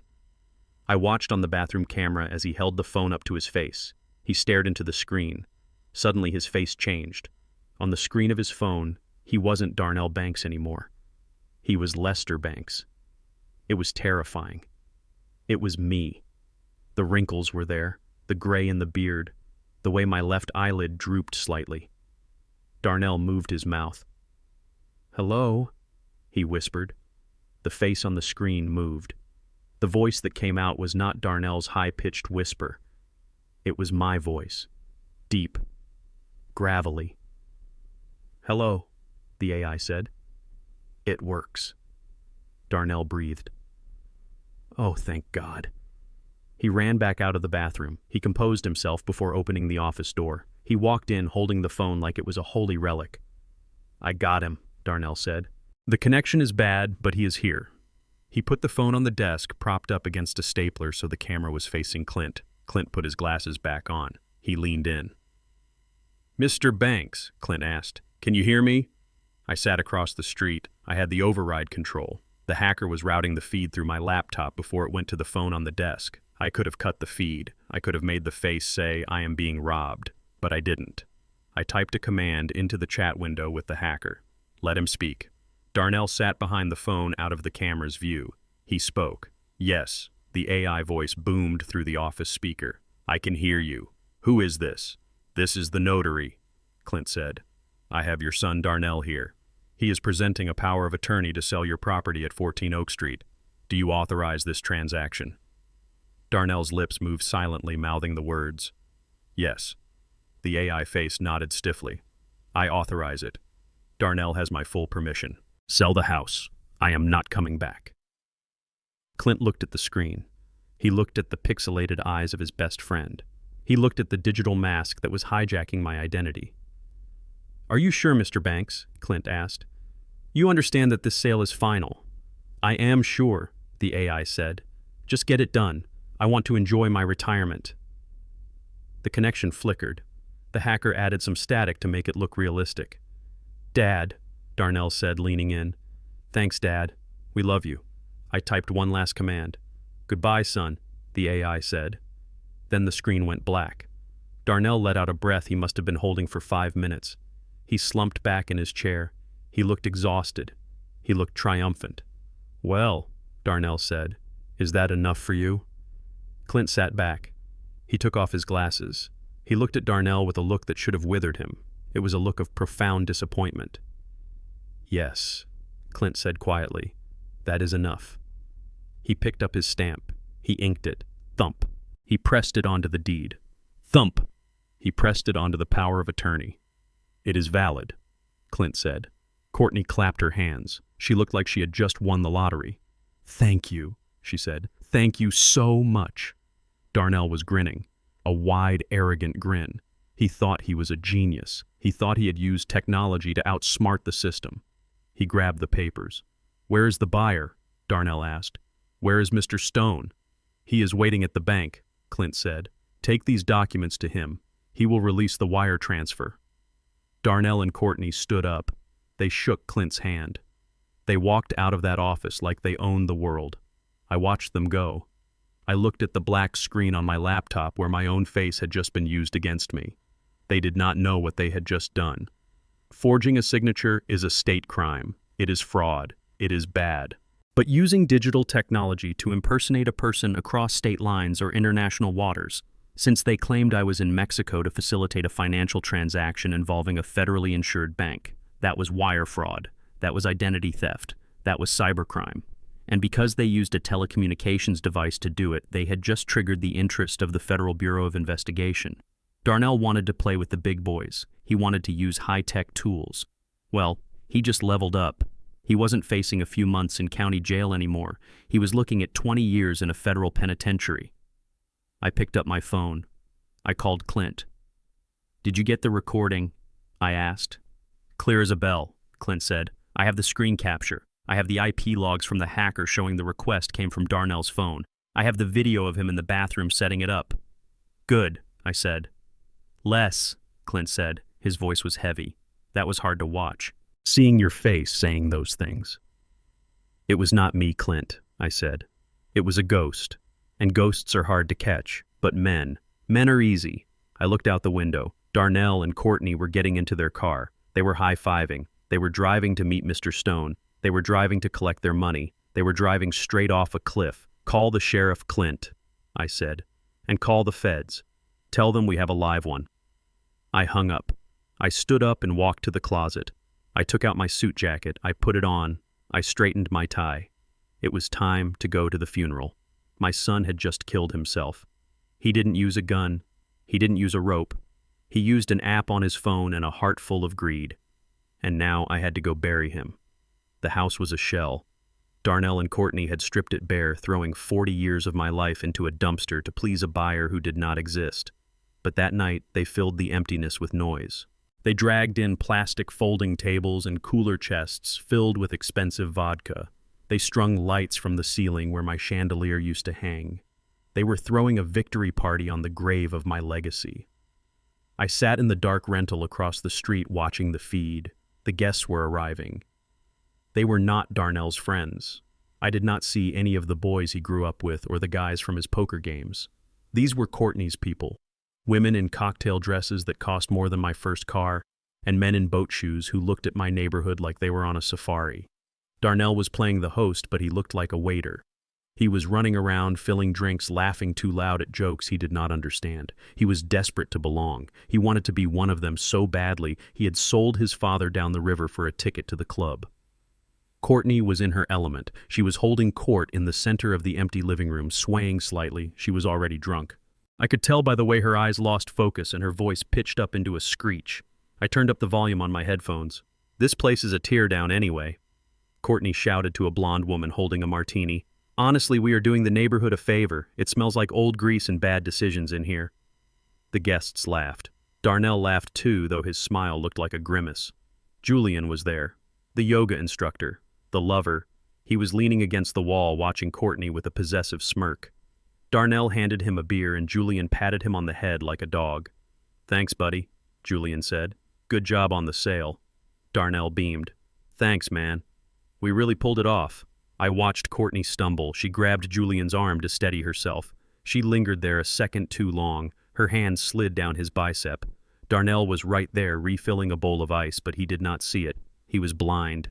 Courtney raised her glass. "To the future," she yelled. "To getting out of this ghetto and moving to where the real people live." The room cheered. My jaw tightened. This neighborhood was built by black professionals. Doctors, lawyers, teachers. We built this community when we were not welcome anywhere else. And she called it a ghetto. She looked at Darnell. "And to my husband," she said. Her voice dripped with sarcasm. "Who finally grew a spine and did what had to be done, even if it took him 10 years to get his inheritance." Darnell tried to hug her. She pushed him away, laughing. "Careful, babe. You are sweating. You are going to ruin my silk." She turned back to her friends. "God, I cannot wait to leave," she said. "I am so sick of the history lesson. Every time I turn around, it is Beatrice this and Lester that. It is exhausting living in a museum of mediocrity." That was it. She had insulted my home. She had insulted my wife, and now she was spitting on my life while drinking my liquor. I looked at the file on my laptop. The video from yesterday, the confession, the adultery, the plan to divorce Darnell and take the money to the Caymans. It was time. I picked up my burner phone. I attached the video file. I typed a single line of text. "Look at your wife's son. Really look at her." I hit send. I watched the screen. Darnell's phone was in his pocket. He was busy opening another bottle of champagne, trying to impress a man who was probably laughing at him behind his back. He felt the vibration. He stopped. He pulled the phone out. He frowned. He looked at the screen. He saw the message. He saw the video thumbnail. He tapped it. I saw the color drain from his face. It started at his chin and went right up to his hairline. He went pale. Then he went gray. He stood frozen in the middle of the party. The music was thumping. People were dancing around him. But Darnell was in another world. He was watching his wife kiss another man in his own bedroom. He was listening to her call him an idiot. He was listening to her plan to leave him destitute. He was listening to her call his family filthy. He watched the whole thing. 2 minutes of pure, unfiltered betrayal. Courtney was laughing at something Julian whispered in her ear. She threw her head back, exposing her throat. She looked triumphant. Darnell lowered the phone. His hand was trembling so violently he dropped it. It hit the hardwood floor with a crack. He looked at Courtney. Then he looked at Julian. The realization hit him like a physical blow. The late nights, the private jokes, the way Julian looked at him with pity. He wasn't just a cuckold. He was the financing for his own replacement. He had stolen from his father to pay for his wife's escape with her lover. A sound came out of Darnell. It was not a word. It was a roar. A sound of pure animal pain. He launched himself across the room. He hit Julian like a linebacker. They crashed into the folding table, sending bottles of expensive vodka flying. Glass shattered. Ice scattered across the floor. The music stopped. The guests screamed. Darnell was on top of Julian, swinging wildly. He was not fighting with skill. He was fighting with hate. He punched Julian in the face. Blood spurted from Julian's nose. "You knew," Darnell screamed. "You were in my house. You ate my food." Julian tried to push him off, but Darnell was possessed. He grabbed Julian's hair and slammed his head against the floorboards. Courtney reacted. She did not try to pull them apart. She did not try to calm her husband down. She attacked Darnell. She jumped on his back. She raked her nails down his face, drawing deep red lines across his cheek. "Get off him!" she shrieked. "Get off him, you animal! You are hurting him!" She was protecting her lover. She was attacking her husband to save the man she was stealing with. Darnell spun around. He threw Courtney off him. She landed hard on the floor, sliding in a puddle of spilled alcohol. "You!" Darnell pointed a bloody finger at her. "You planned this. You made me sell everything. You made me rob my dad. I hate you," Courtney screamed back. "I have always hated you. You are weak, Darnell. You are pathetic. You are just like your father." Darnell lunged at her. The guests were not helping. They were backing away, holding up their phones. They were recording. This was not a tragedy to them. It was content. It was a spectacle. I sat across the street. My heart was cold. I did not feel the urge to intervene. I did not feel the urge to save him. He had made his bed. Now he had to bleed in it. Then I saw the flashing lights. I had called the precinct 20 minutes ago. I told them there was an unauthorized gathering at a vacant property. I told them I suspected drug activity. I told them things might get violent. I timed it perfectly. 3 squad cars screeched to a halt in front of the house. Uniformed officers poured out. They kicked open the front door. "Police, get down. Everyone down." Darnell did not hear them. He was blind with rage. He was trying to get back to Julian, who was crawling away with a broken nose. An officer tackled Darnell. He drove his knee into Darnell's back. He twisted Darnell's arm behind him until I heard a pop. Darnell screamed. "Stop fighting," the officer yelled. "Stop resisting." They cuffed him. They dragged him up. His face was a mask of blood and tears. His suit was ruined. His life was ruined. Courtney was sitting on the floor holding her arm. She started crying the second the cops looked at her. He attacked us, she wailed, pointing at Darnell. He went crazy. He just started hitting everyone. Liar, Darnell shouted. She is a liar. She stole my money. Shut up, the officer said. He pushed Darnell toward the door. I watched them drag my son out of the house. He looked wild. He looked broken.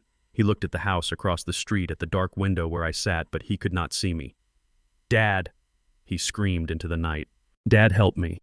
I did not move. I did not blink. I helped you, I whispered. I helped you find the truth. They shoved him into the back of a cruiser. The police cleared the house.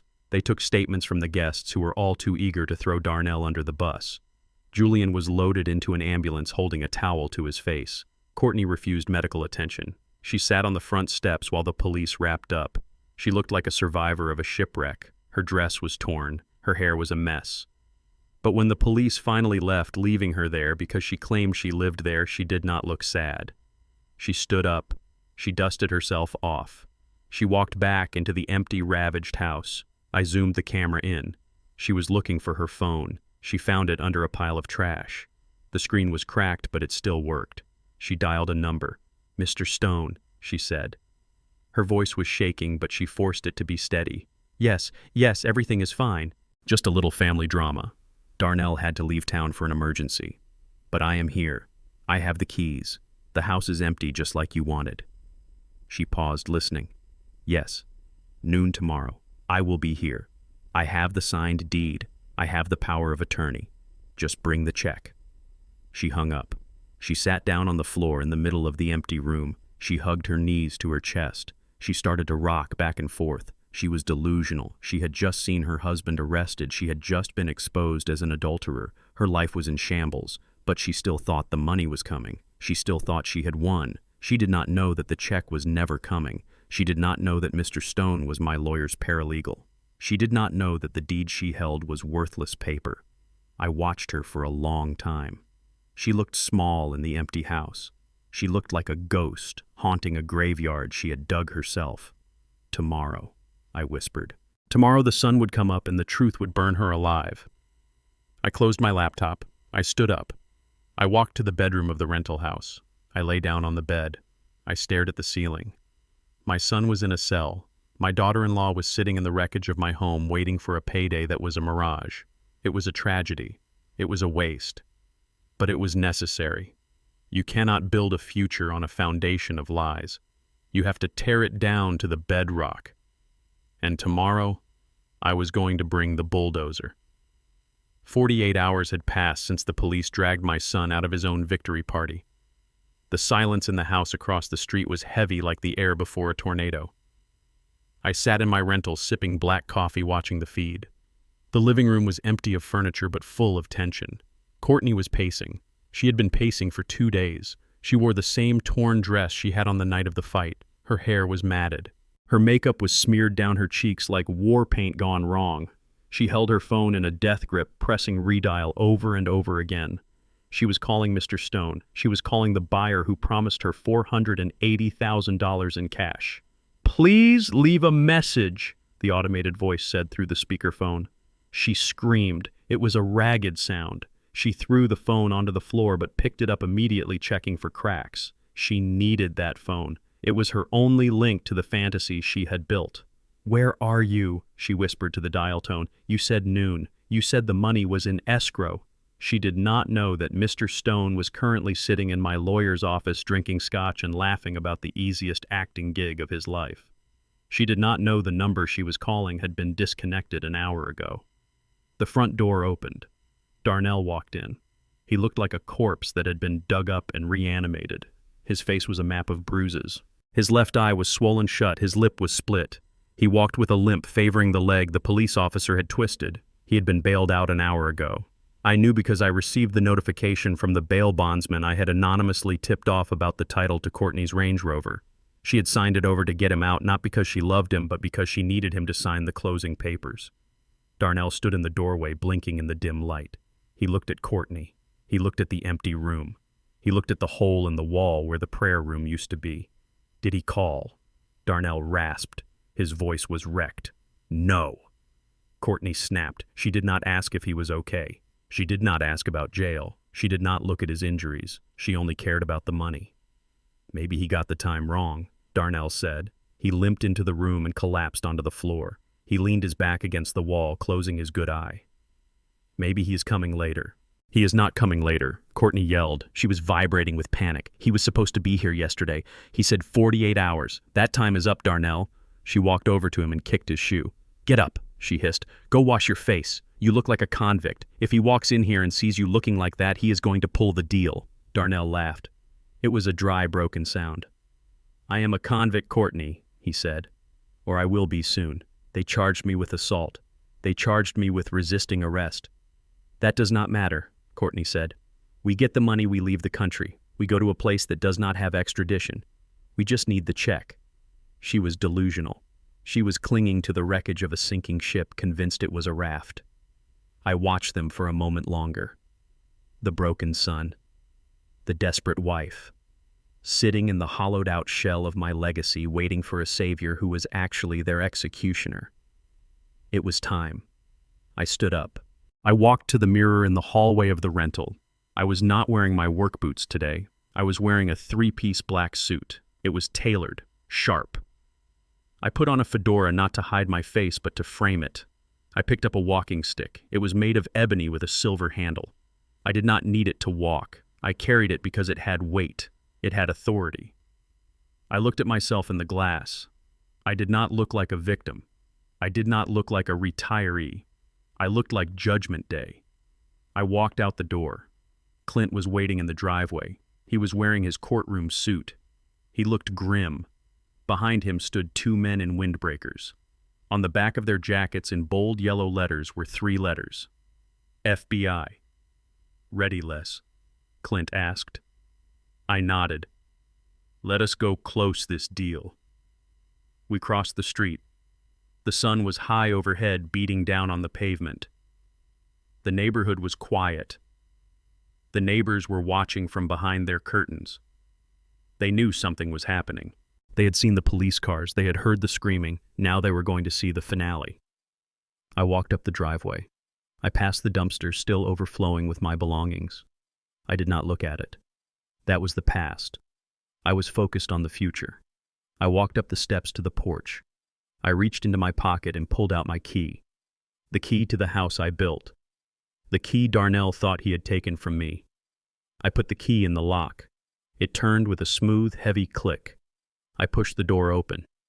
The afternoon sun flooded into the dark living room, illuminating the dust motes dancing in the air. It spotlighted Darnell and Courtney huddled on the floor like rats caught in a cellar. They froze. They looked at the open door. They squinted against the light. At first they did not recognize me. I was a silhouette, a shadow blocking out the sun. Then I stepped inside.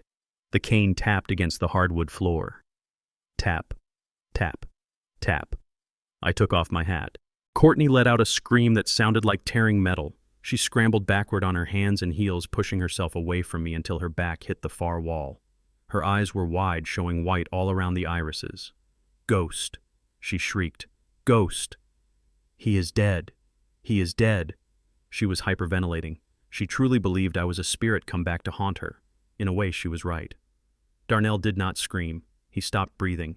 He stared at me with his one good eye. His mouth opened and closed, but no sound came out. He looked at my suit. He looked at the cane. He looked at the face he had tried to steal with an app. Dad, he finally stammered. His voice was a whisper of disbelief. Dad, you are in Mexico.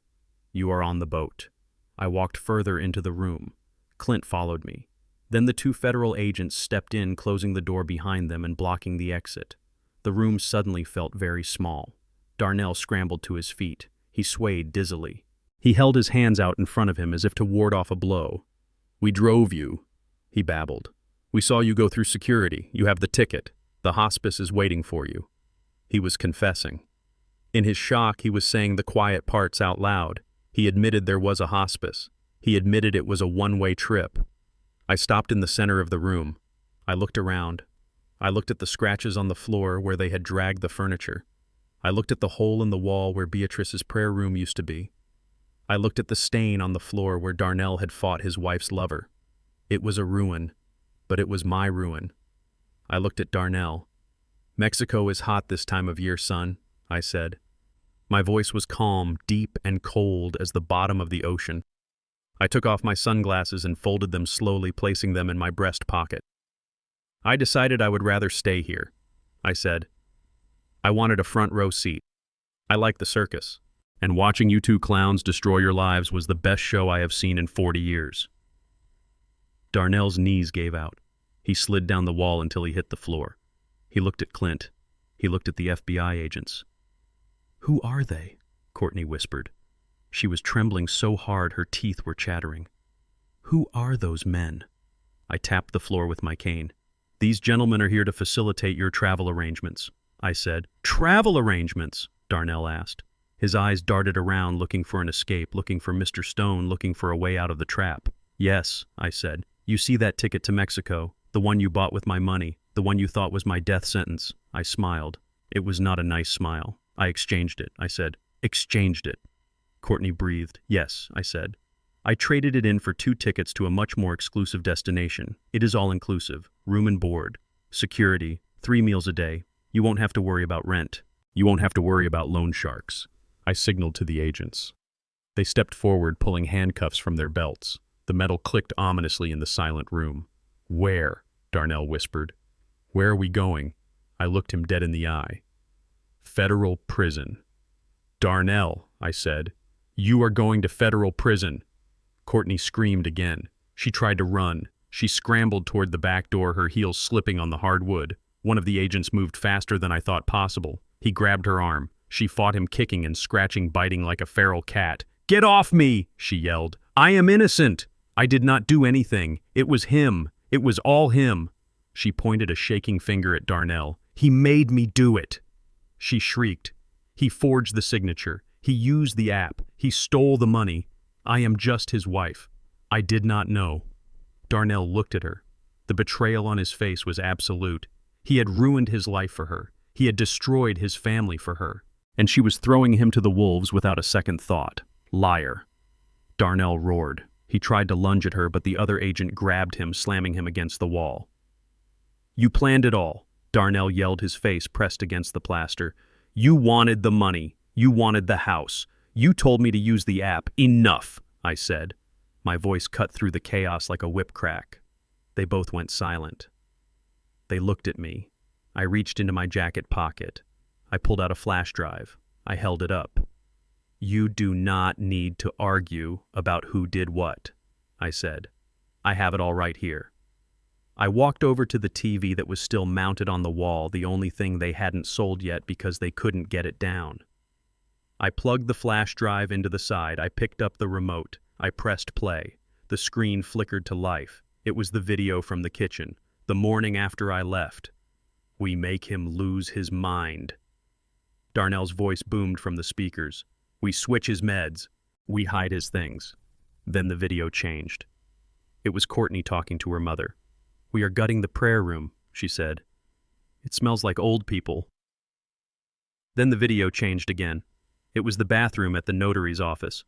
Darnell holding the phone up to his face. My face superimposed over his.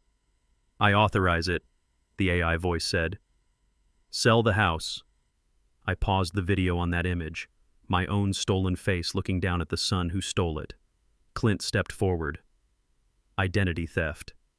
Clint listed, ticking off the crimes on his fingers. Wire fraud, bank fraud, elder abuse, conspiracy, forgery, and thanks to your use of that little app, interstate cybercrime. He looked at Darnell. "You are looking at 20 years, son, minimum, and that is if the judge is in a good mood." Darnell started to cry. It was a pathetic sound. He slumped against the agent's grip. "Dad," he sobbed. "Dad, please. I am sorry. I did not mean it. I got stuck. I needed help." "Help?" I asked. I walked up to him. I stood inches from his face. I could smell the fear on him. I could smell the stale alcohol and the sweat. "You did not ask for help, Darnell," I said softly. "You asked for my death." I pointed to the ticket on the screen, the one-way transfer to the hospice. "You sent me to die alone in a foreign country so you could buy a Range Rover and pay off a bookie. That is not asking for help. That is murder by geography. I turned to Courtney. She was pinned against the wall by the agent. She was not crying. She was glaring at me with pure hate. "And you," I said. "You came into my house, you ate my food, and you spit on my wife's memory." I looked at the trash can in the corner. I walked over to it. I reached in. I pulled out the silver frame. The picture of Beatrice and me. The glass was cracked. There was coffee grounds smeared on Beatrice's face. I wiped it off with my handkerchief. I kissed the glass. "You broke the glass," I said to Courtney, "but you cannot break what we built. Because we built it on rock, and you built your life on lies." I turned to the agents. "Get them out of my house," I said. "It smells like trash in here." The agents yanked them up. They marched them toward the door. Darnell looked back at me one last time. His eyes were wide, terrified, pleading. "Dad," he whispered, "I am your son." I looked at him. I looked at the stranger wearing my son's face. "My son would never treat his father like this," I said. "My son respected this house. My son loved his mother." I turned my back on him. "I do not know who you are," I said, "but you are trespassing." The door slammed shut. I heard the sirens wail outside. I heard the neighbors murmuring. I heard the squad car doors slam. Then silence. I stood in the center of the empty room. I held the picture of Beatrice against my chest. It was over. The demolition was complete. The rot was gone. I looked at the hole in the wall. I looked at the scuff marks on the floor. It was a mess. It was a disaster. But it was mine. And I had a lot of work to do. The silence in the living room was heavy and suffocating like a wet wool blanket. Darnell and Courtney were pressed against the wall by the federal agents, their hands cuffed behind their backs. They were not screaming anymore. They were staring at the blank white wall where Beatrice's prayer altar used to be. The wall they had smashed a hole in. Clint walked to the center of the room. He did not look like my friend in that moment. He looked like a prosecutor closing a capital case. He reached into his briefcase and pulled out a small portable projector. He set it on the floor, pointing it at the blank space on the wall above the damage. He plugged it into his laptop. A beam of blue light cut through the dust motes dancing in the air. "You wanted to see the evidence," Clint said. His voice was calm, but it carried to the corners of the room. "You wanted to know how we knew." He hit a key on the laptop. A video started playing on the wall. It was grainy black and white footage from a night vision camera. It was the kitchen. My kitchen. It was dated 3 nights ago. Darnell and Courtney were sitting at the island drinking my wine. "We make him lose his mind." Darnell's voice boomed from the speakers, echoing off the empty floorboards. "We switch his meds. We hide his things. We tell him he did things he didn't do. In a month, any doctor will certify that he is mentally ill." I watched Darnell's face in the present. He squeezed his eyes shut. He tried to turn his head away, but the agent held him firm. He had to listen. He had to hear his own voice plotting the destruction of his father's sanity. The video cut to another scene. This one was in the living room. Courtney was on the phone with her mother. "We are gutting the prayer room." Her voice was sharp and cruel. "It smells like old people and incense. It makes me sick. We are putting in skylights. We are erasing that old woman." Courtney let out a choked sob. She looked at me, her eyes pleading. But I was looking at the screen. I was looking at the woman who ate at my table and then planned to desecrate my wife's memory. Clint clicked the next file. This was the bathroom at the notary's office. The camera angle was high, hidden in the vent. It showed Darnell holding his phone up to his face. It showed the digital overlay of my face on his screen. "I authorize it," the AI voice said. "Sell the house. I am not coming back." The video ended. The room went dark again, save for the blue square of light on the wall. "That is conspiracy," Clint said, ticking off the charges. "That is premeditated elder abuse. That is wire fraud using a telecommunications device. That is identity theft." He walked over to the table where he had laid out a stack of files. He picked up the first one. He opened it and held up a document. It was a forensic analysis of the signature on the power of attorney. "We had a handwriting expert look at this yesterday," Clint said. "It is a good forgery, Darnell. You got the loop on the L right. But you pressed too hard. Your father has arthritis in his thumb. His lines are lighter. Yours are heavy. Aggressive." He dropped the file back onto the table. It made a sharp slap sound. He picked up another file. "And this," Clint said. "This is the audit from Titan Construction. Frank Miller sent this over this morning." Darnell flinched. $50,000 in stolen materials, Clint read. Copper wire, lumber, HVAC units, all loaded into your truck after hours, all sold for cash. He looked at Darnell over the rim of his glasses. Frank was going to let you pay it back, Clint said. He gave you a chance, but you decided to double down. You decided to rob your father to pay your boss. Clint picked up the third file. He turned to Courtney. And you, he said. Courtney shrank back against the wall. 5 credit cards, Clint said. All opened in Lester's name in the last 6 months. $43,000 in charges, designer bags, spa treatments, a trip to Florida while Lester was home alone. I did not know it was illegal, Courtney whimpered. I thought we were authorized. We were family. Authorized. Clint laughed. It was a dry, humorless sound. Since when is a daughter-in-law authorized to commit grand larceny? He threw the file onto the table. The paper slid across the surface, stopping at my feet. I looked down at them. Bank statements, credit reports, a paper trail of greed that stretched back for months. I looked up at them. You thought I was stupid, I said. My voice was quiet, but it filled the room. You thought because I work with my hands, because I do not wear suits every day, that I was slow. You thought you could pull the wool over the old man's eyes. I walked closer to Darnell. I built this life brick by brick, I said. I know how to count every penny because I sweat for every single one of them. Did you really think I wouldn't notice $50,000 missing? Darnell was shaking his head. Tears were streaming down his bruised face, mixing with the blood from his split lip. I am sorry, Dad, he choked out. I am so sorry. Sorry does not pay the bills, Darnell, I said, and sorry does not keep you out of prison. There is one more thing, Clint said. He picked up the final document. It was a thick folder bound in blue legal paper. The house, Clint said.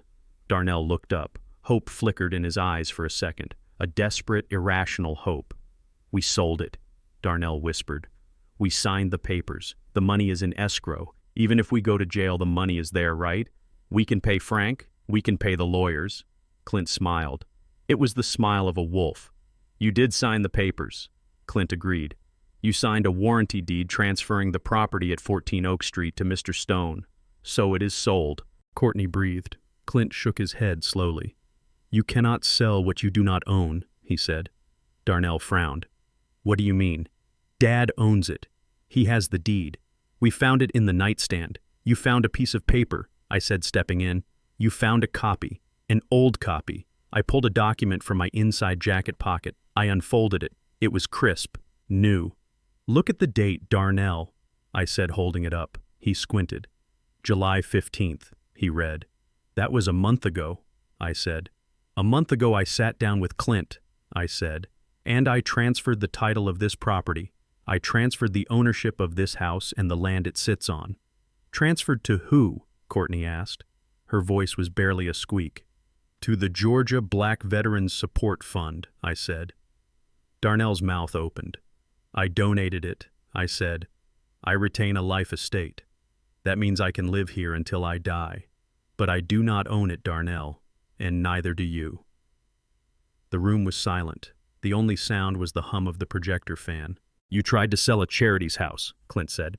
You committed fraud against a non-profit organization for veterans. Do you know what the sentencing guidelines are for that? Darnell's legs gave out completely. He slid down the wall until he was sitting on the floor, his knees pulled up to his chest. He looked like a broken toy. You set me up, he whispered.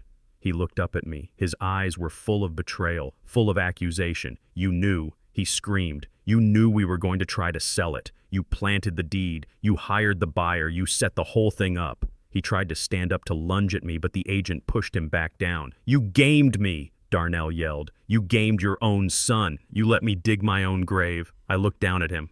I did not feel pity. I did not feel guilt. I felt the cold, hard weight of justice.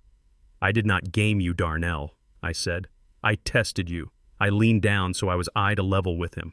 I gave you a choice, I said. When I handed you that key code in the truck, I gave you a choice. You could have checked on the house. You could have watered the plants. You could have been a son. But you chose to be a thief, I said. You broke into my safe. You stole my identity. You threw my wife's memory in the trash.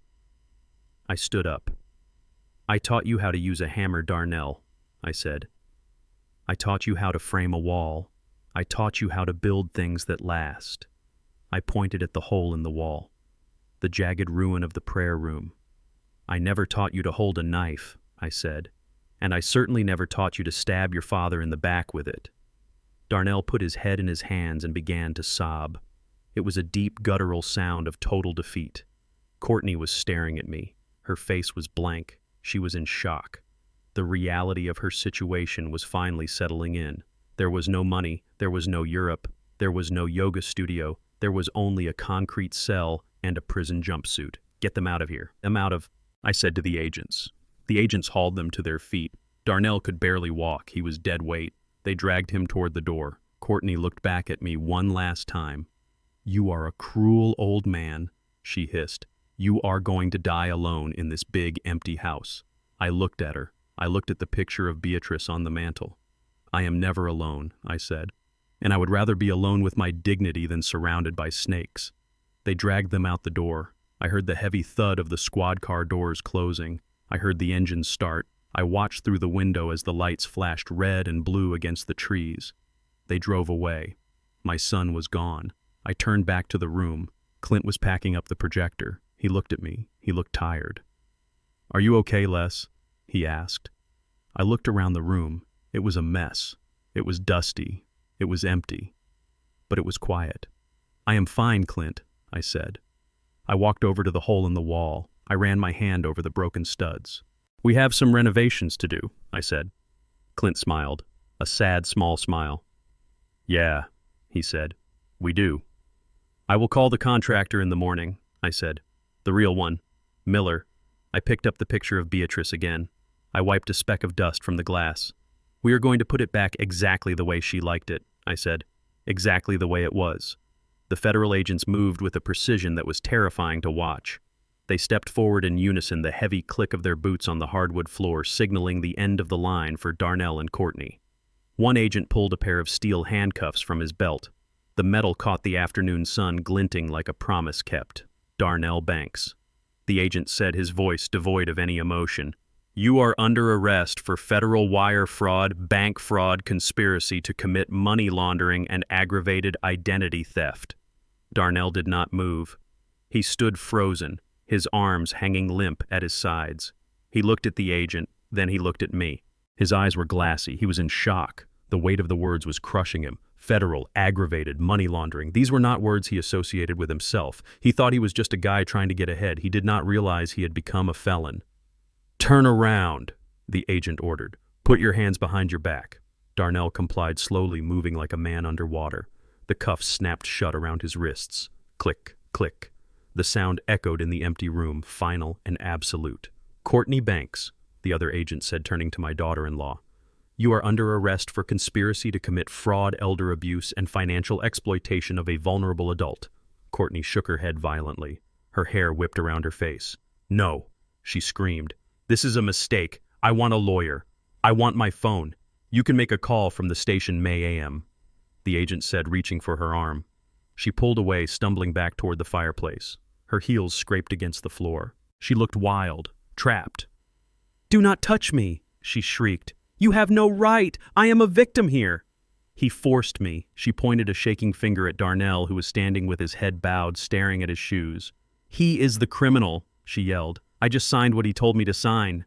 I watched her. I watched the woman who had whispered poison into my son's ear for years now, trying to cut out his heart to save her own skin. It was pathetic. It was exactly what I expected. The agent did not argue. He just moved forward, closing the distance. He grabbed her wrist. She tried to scratch him, but he was trained for this. He spun her around and pinned her arms against her back. You are hurting me, she wailed. Lester, tell them.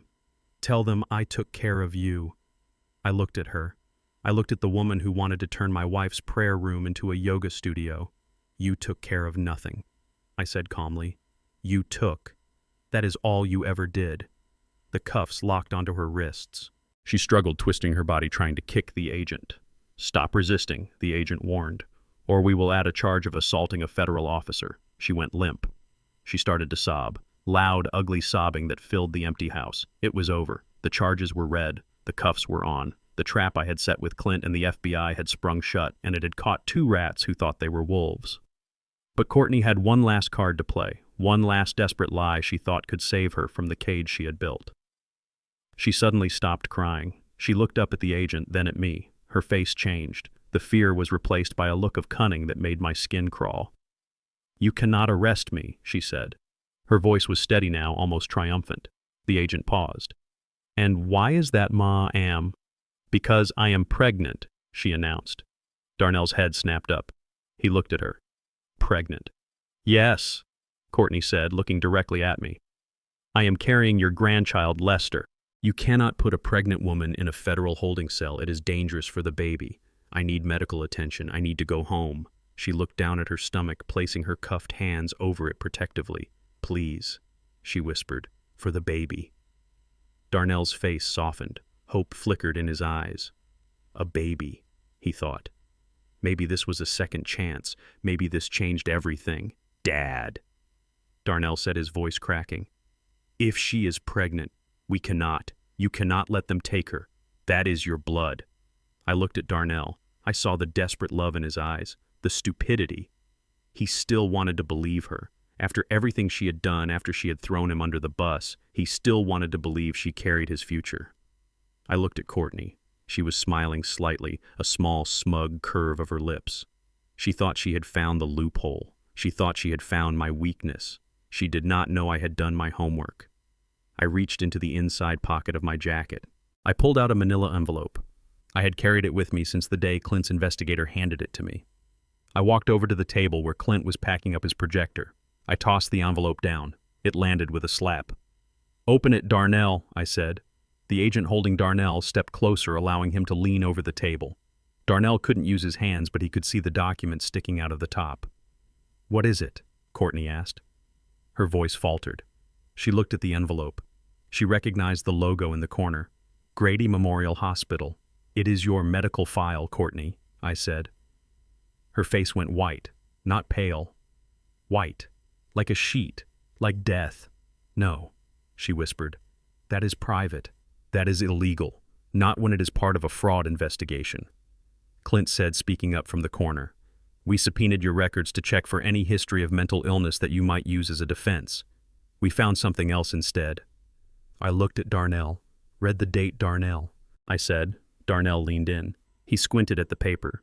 "November 12th, 2020, he read. "And the procedure?" I asked. "Tubal ligation." Darnell read slowly, sounding out the words. He stopped. He blinked. He looked up at me confused. "What does that mean, Dad?" "It means she had her tubes tied, Darnell," I said. "It means she has been sterile for 3 years. Darnell turned his head to look at Courtney. His neck cracked. "You are not pregnant," he whispered. Courtney looked down at the floor. She could not meet his eyes. "You told me we were trying," Darnell said. His voice was rising. "You told me you wanted a family. You made me buy vitamins. You made me track dates. I wanted to keep you happy." Courtney screamed. She lunged at him, but the agent held her back. "I knew if I gave you a baby, we would be stuck in this miserable life forever. I wanted money, Darnell. I wanted freedom. I did not want your brat anchoring me to this ghetto." Darnell looked at her. It was the look of a man watching his entire world dissolve into acid. "You lied," he said. "About everything." She spat at him. "Grow up," she hissed. "Everyone lies. I just do it better than you." I looked at the agents. "Take her out," I said. "Please, before she poisons the air in here any further." The agent nodded. He pushed Courtney toward the door. She screamed again, cursing me, cursing Darnell, cursing the unborn child she never intended to have. Darnell stood there. The tears were running freely down his face now, mixing with the snot and the blood. He looked like a broken child. He looked at me. He fell to his knees. It was a heavy thud. He hit the floor hard. He shuffled forward on his knees until he was right in front of me.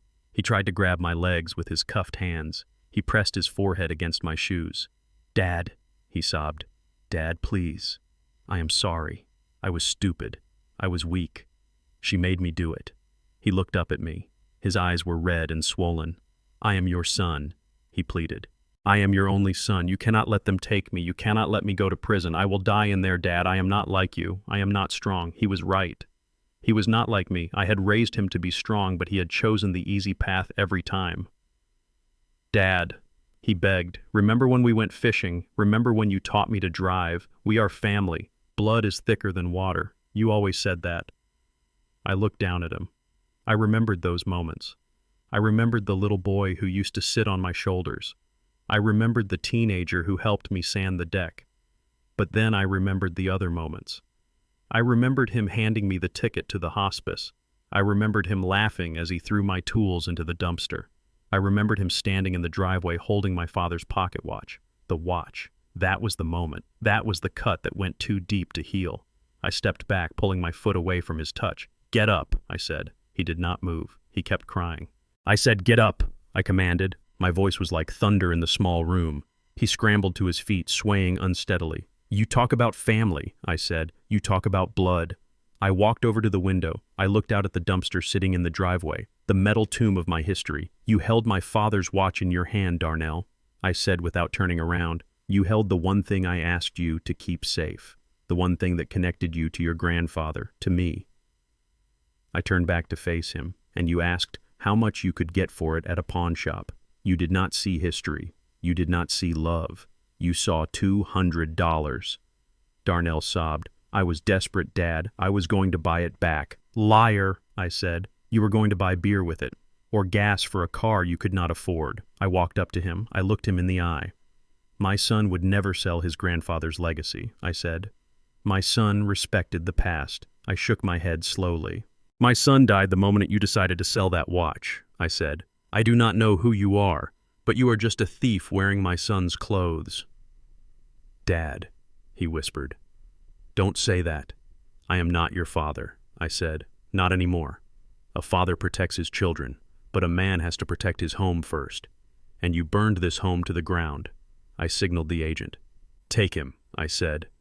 The agent grabbed Darnell's arm. Darnell tried to resist. He tried to dig his heels into the floor. Dad, he screamed. Dad, help me.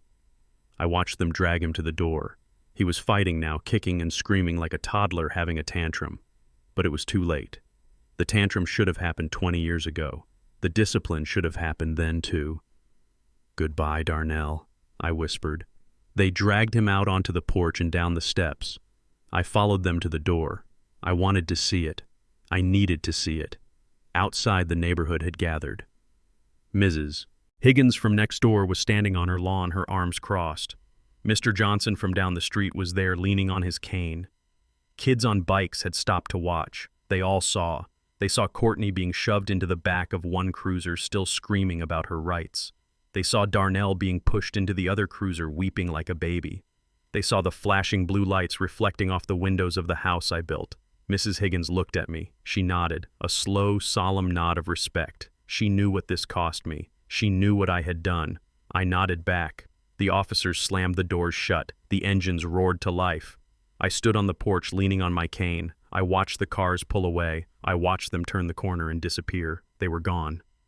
The silence rushed back into the neighborhood. The birds started singing again. A dog barked in the distance. I took a deep breath. The air smelled of cut grass and exhaust fumes. It was over. The cancer had been cut out. I felt a hand on my shoulder.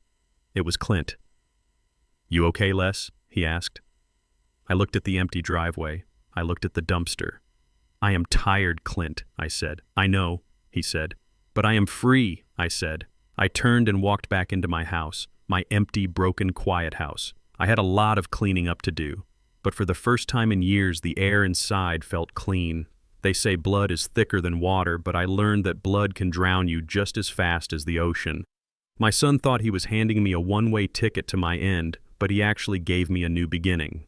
I learned that you cannot build a legacy for someone who is only interested in selling it for parts. Being a father means protecting your children, but sometimes it means protecting yourself from them. I lost the illusion of a perfect family, but I gained the reality of my own strength. Peace is expensive, but it is the only luxury truly worth the price. Hit the like button if you believe respect must be earned, not inherited, and subscribe for more stories of justice served cold.